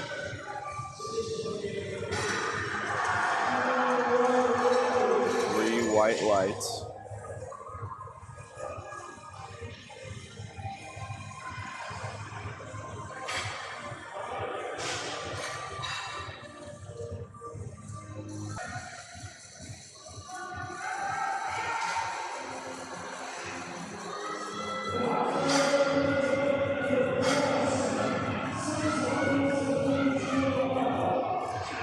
Jackson Mabel absolutely running away with this 90 kilo equipped division.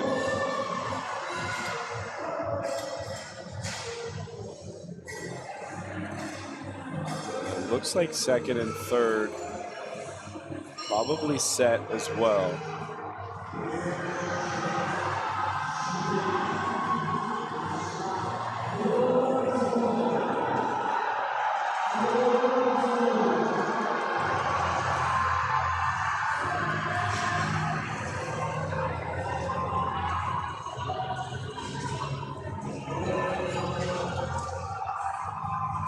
Yeah, it doesn't look like right now anybody is going to try and pull a big enough deadlift to pass Parker Anderson in 2nd place. And it's a little bit more possible that somebody can pull to pass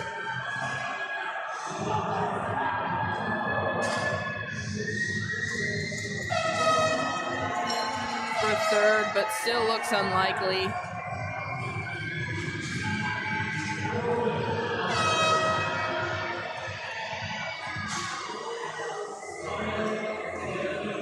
Andres Ruiz in 3rd does have a 787 total. Holden will be pulling to total 790, but he will pull before Andres, so expect if Holden makes that to pass him for 3rd, expect an attempt selection change there.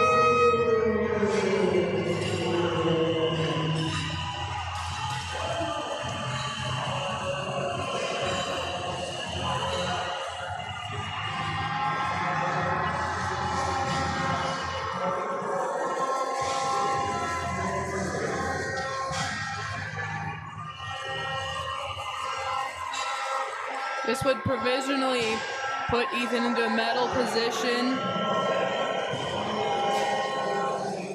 He gets that up quite easily. gets called again with the yellow lights. Seems unhappy with it. I think he's gonna send a coach to the jury, maybe. It's like maybe a little bit of a slam. Yeah.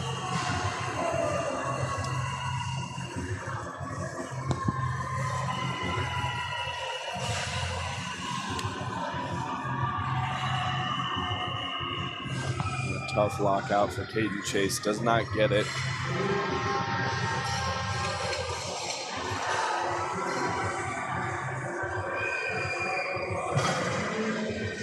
Bring up Eric Yo. RIT making a 5 kilo jump from 240 to 2.5 to 247 and a half.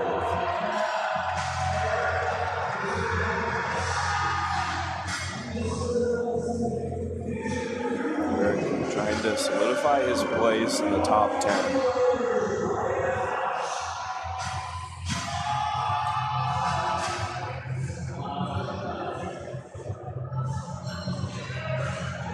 And you see he helps load the bar for the next attempt there.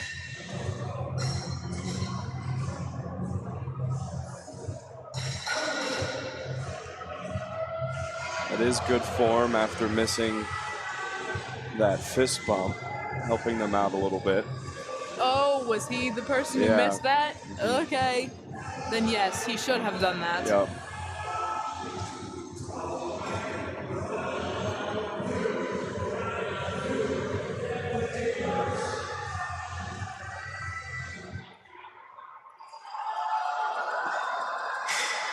Big fight on platform 1, trying to get that lockout for Zaid.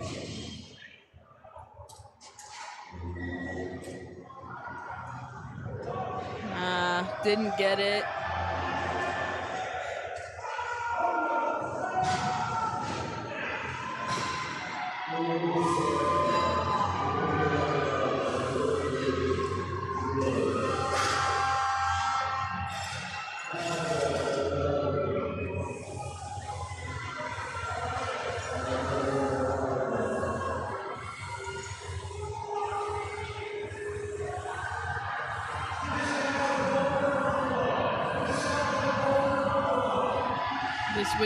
This will keep Harville in 7th, but he wants to add 20 kilos to his total.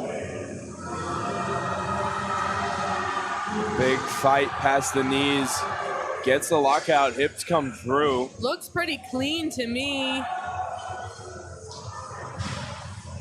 Unfortunately, no.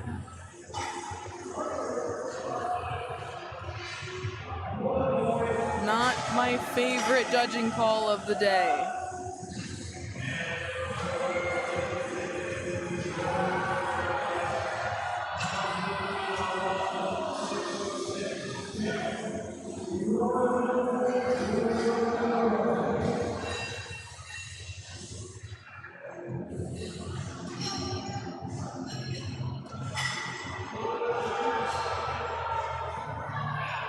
Platform 1 is yet to have a successful 3rd attempt deadlift, but Constantine just changed that, getting the 3 white lights, hoping to continue more of that positive trend over there.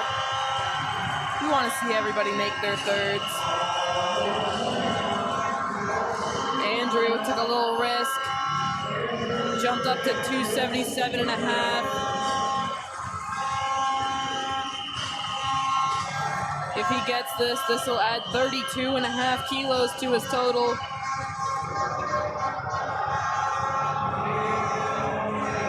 Andrew with the lockout gets the down command, trying to move from 5th to 4th, and he will with 2 white lights, a good lift.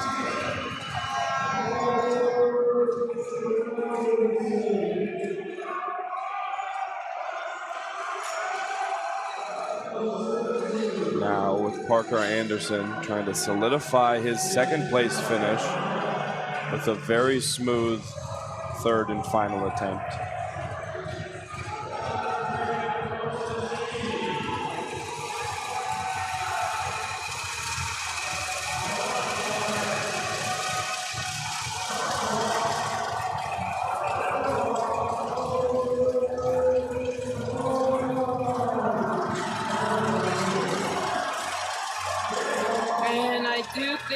ahead. They're reloading the bar.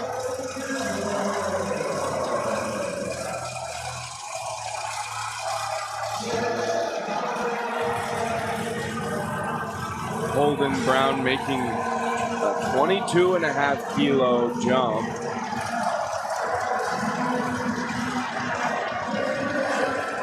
Trying to jump his way from 5th to 3rd.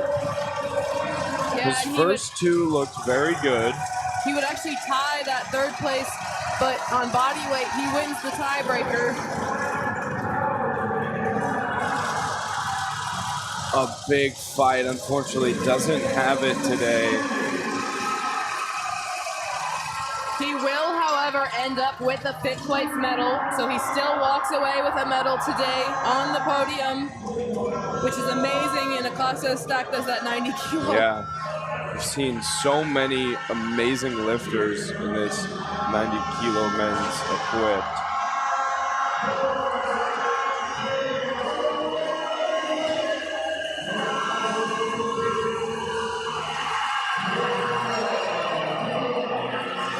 Is running on 3.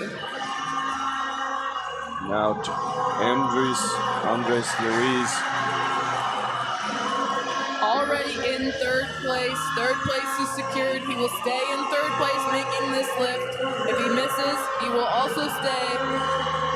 Just trying to add to his total. Wants to up that dot score a little bit as well. Yep. Maybe going for a PR. Oh, so close. So very close for Andres Ruiz. All right, they are loading the bar with 3:20, a victory lap for Jackson Mabel. Already in 1st place. 1st place is secured. He is the last to lift. 705 pounds for Jackson Mabel.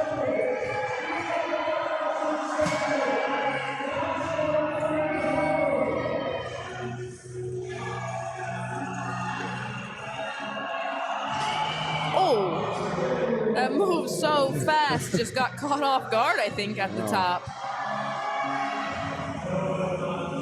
Fortunately for Jackson, that does not matter.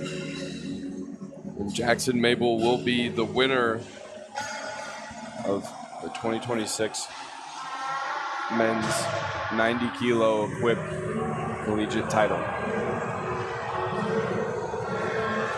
All right, that signs us out on platform 3 and 4. That live stream will return for session 3. Excellent lifting from all across the board there. We might put up the final results in a minute and let them show for a while, but just to recap on platform 3, that was where the entirety of that equipped men's 95 kilo class was, and your 90 kilo class, and your winner in that class is Jackson Mabel, runner-up Parker Anderson, bronze medalist Andres Ruiz, and then Ramiro and Holden both pulling in their own with winning a medal there as well. All-American positions to top 3 and valuable team points to everybody with a total.